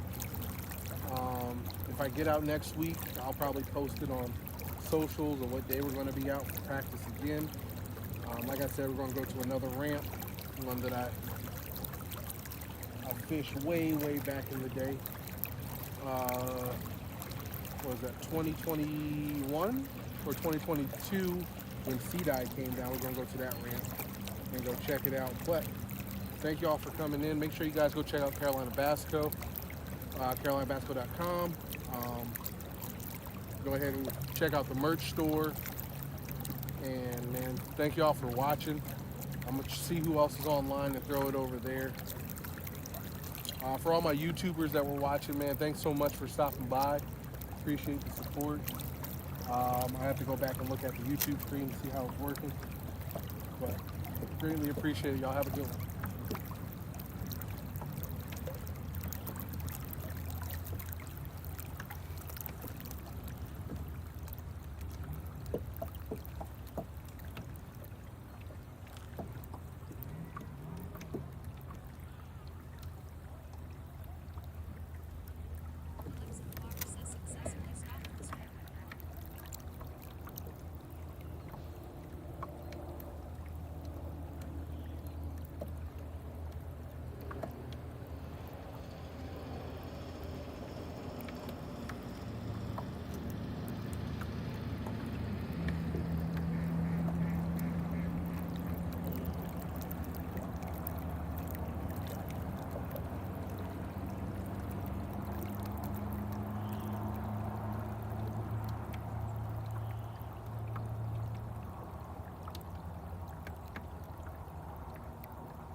God.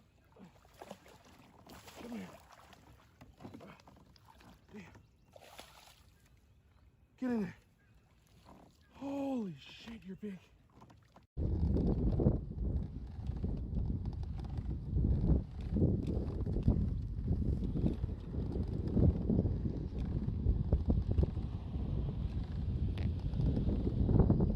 There's some rattle traps right up there. Oh, so funny. Oh, there we go. Feeding frenzy. Got him. That's how it's done. Are we weighing him, or you know he's like a 1 pounder? He's like a 1 Yeah, or we less. can let him go. Yeah. He doesn't. He's not like your dock demon. No, heck no. Nowhere near like my dock demon. Yeah, he caught like a 2 or 3 pounder that he didn't want to weigh when we were fishing by his house. Like that thing was healthy. Yeah, you fucked your line up. Hey, but I still got him though. Yeah, you did. That's how you get up. Bash. All right, never mind. That's good.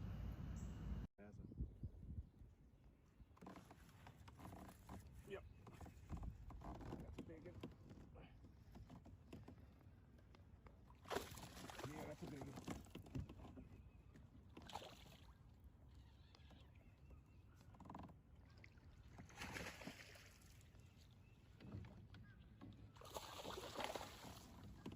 Oh God. Come here. Damn. Get in there. Holy shit, you're big. Whoa. Yo. 5 younder. Hey, girl. Oh, that is a big one. Calm down.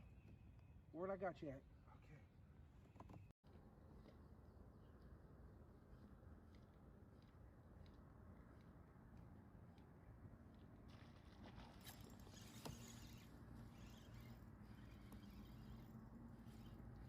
You did a full front flip for it.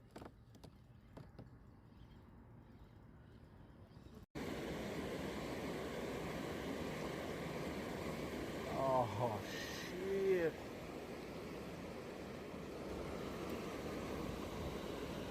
Somebody clip that for me. Oh, gosh.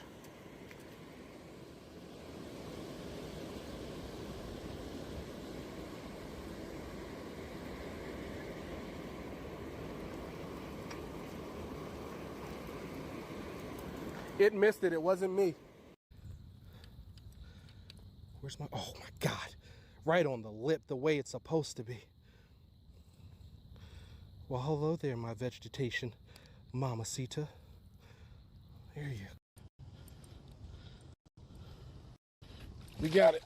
Oh, get in there. Oh, my gosh. What are you doing in that shade? Woo! It's a big fish. She's probably like 5 or 6 pounder. Oh my goodness. Oh, I gotta see this one. Oh my God. Wow. Nice. Holy moly. Dude, More motivation to dude, I was out here struggling. This is my first fish. I'm like, dude, I'm about to pack it in. And I threw it to a little shade. Thought I got snagged and it started running.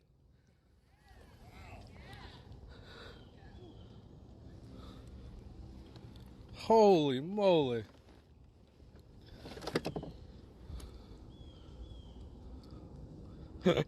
I thought it was over. Thank y'all.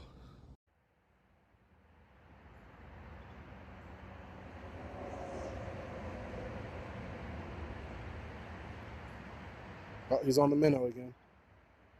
There it is. Got him.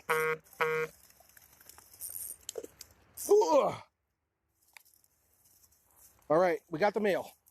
All right, I got the male. I got him. The female did not come for it. They wanted the minnow. They wanted the fucking minnow.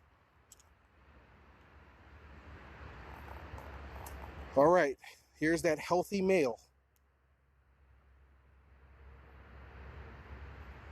Healthy male. Let's get him back in the water. There we go. All right. I don't think the female's going to be there for a bit. Damn. Let me.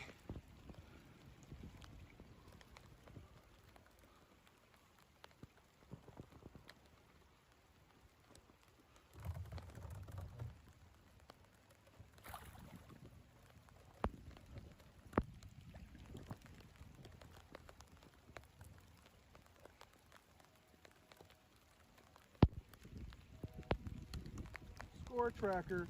Ding. Oh shit, I'm all tipped. The beach. There you guys go. I'm about to hit the button.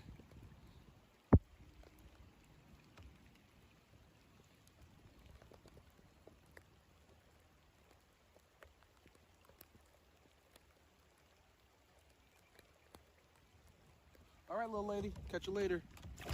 3 pounders only. All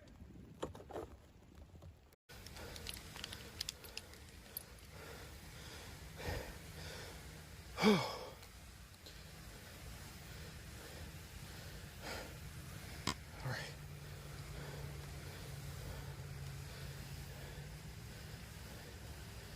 Zero. All right, 0.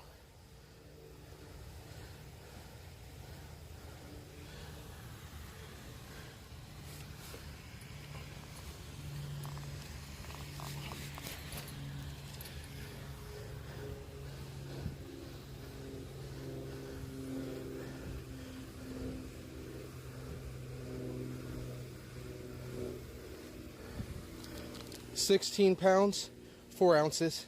16 pounds, 4 ounces.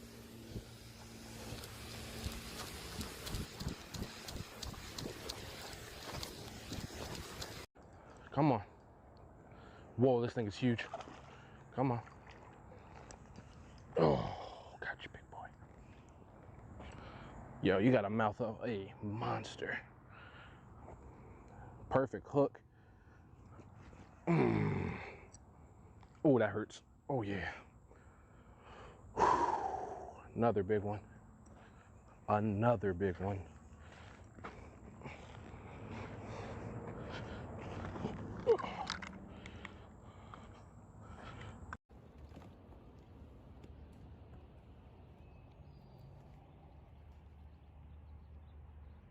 Oh, smells like bluegill sex and bird shit. Oh, shit. Where's the good one?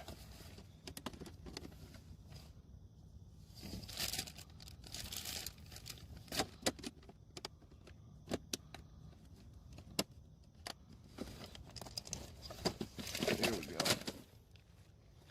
All right, stream. Hit you guys with the double zeros. Okay.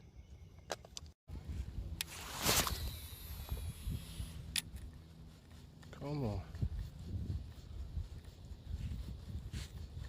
Give me a sign that you... There we go. Got him. Alex got him.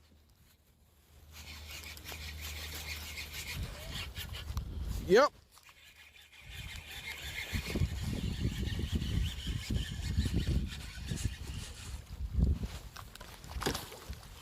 Woo! Frogging. Damn. Damn. He's got it.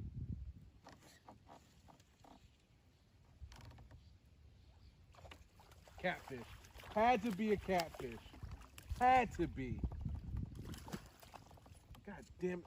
South African special. Do not miss. Come on. Look at how healthy you are. Yo, you're so big. You are pretty big. Open your mouth.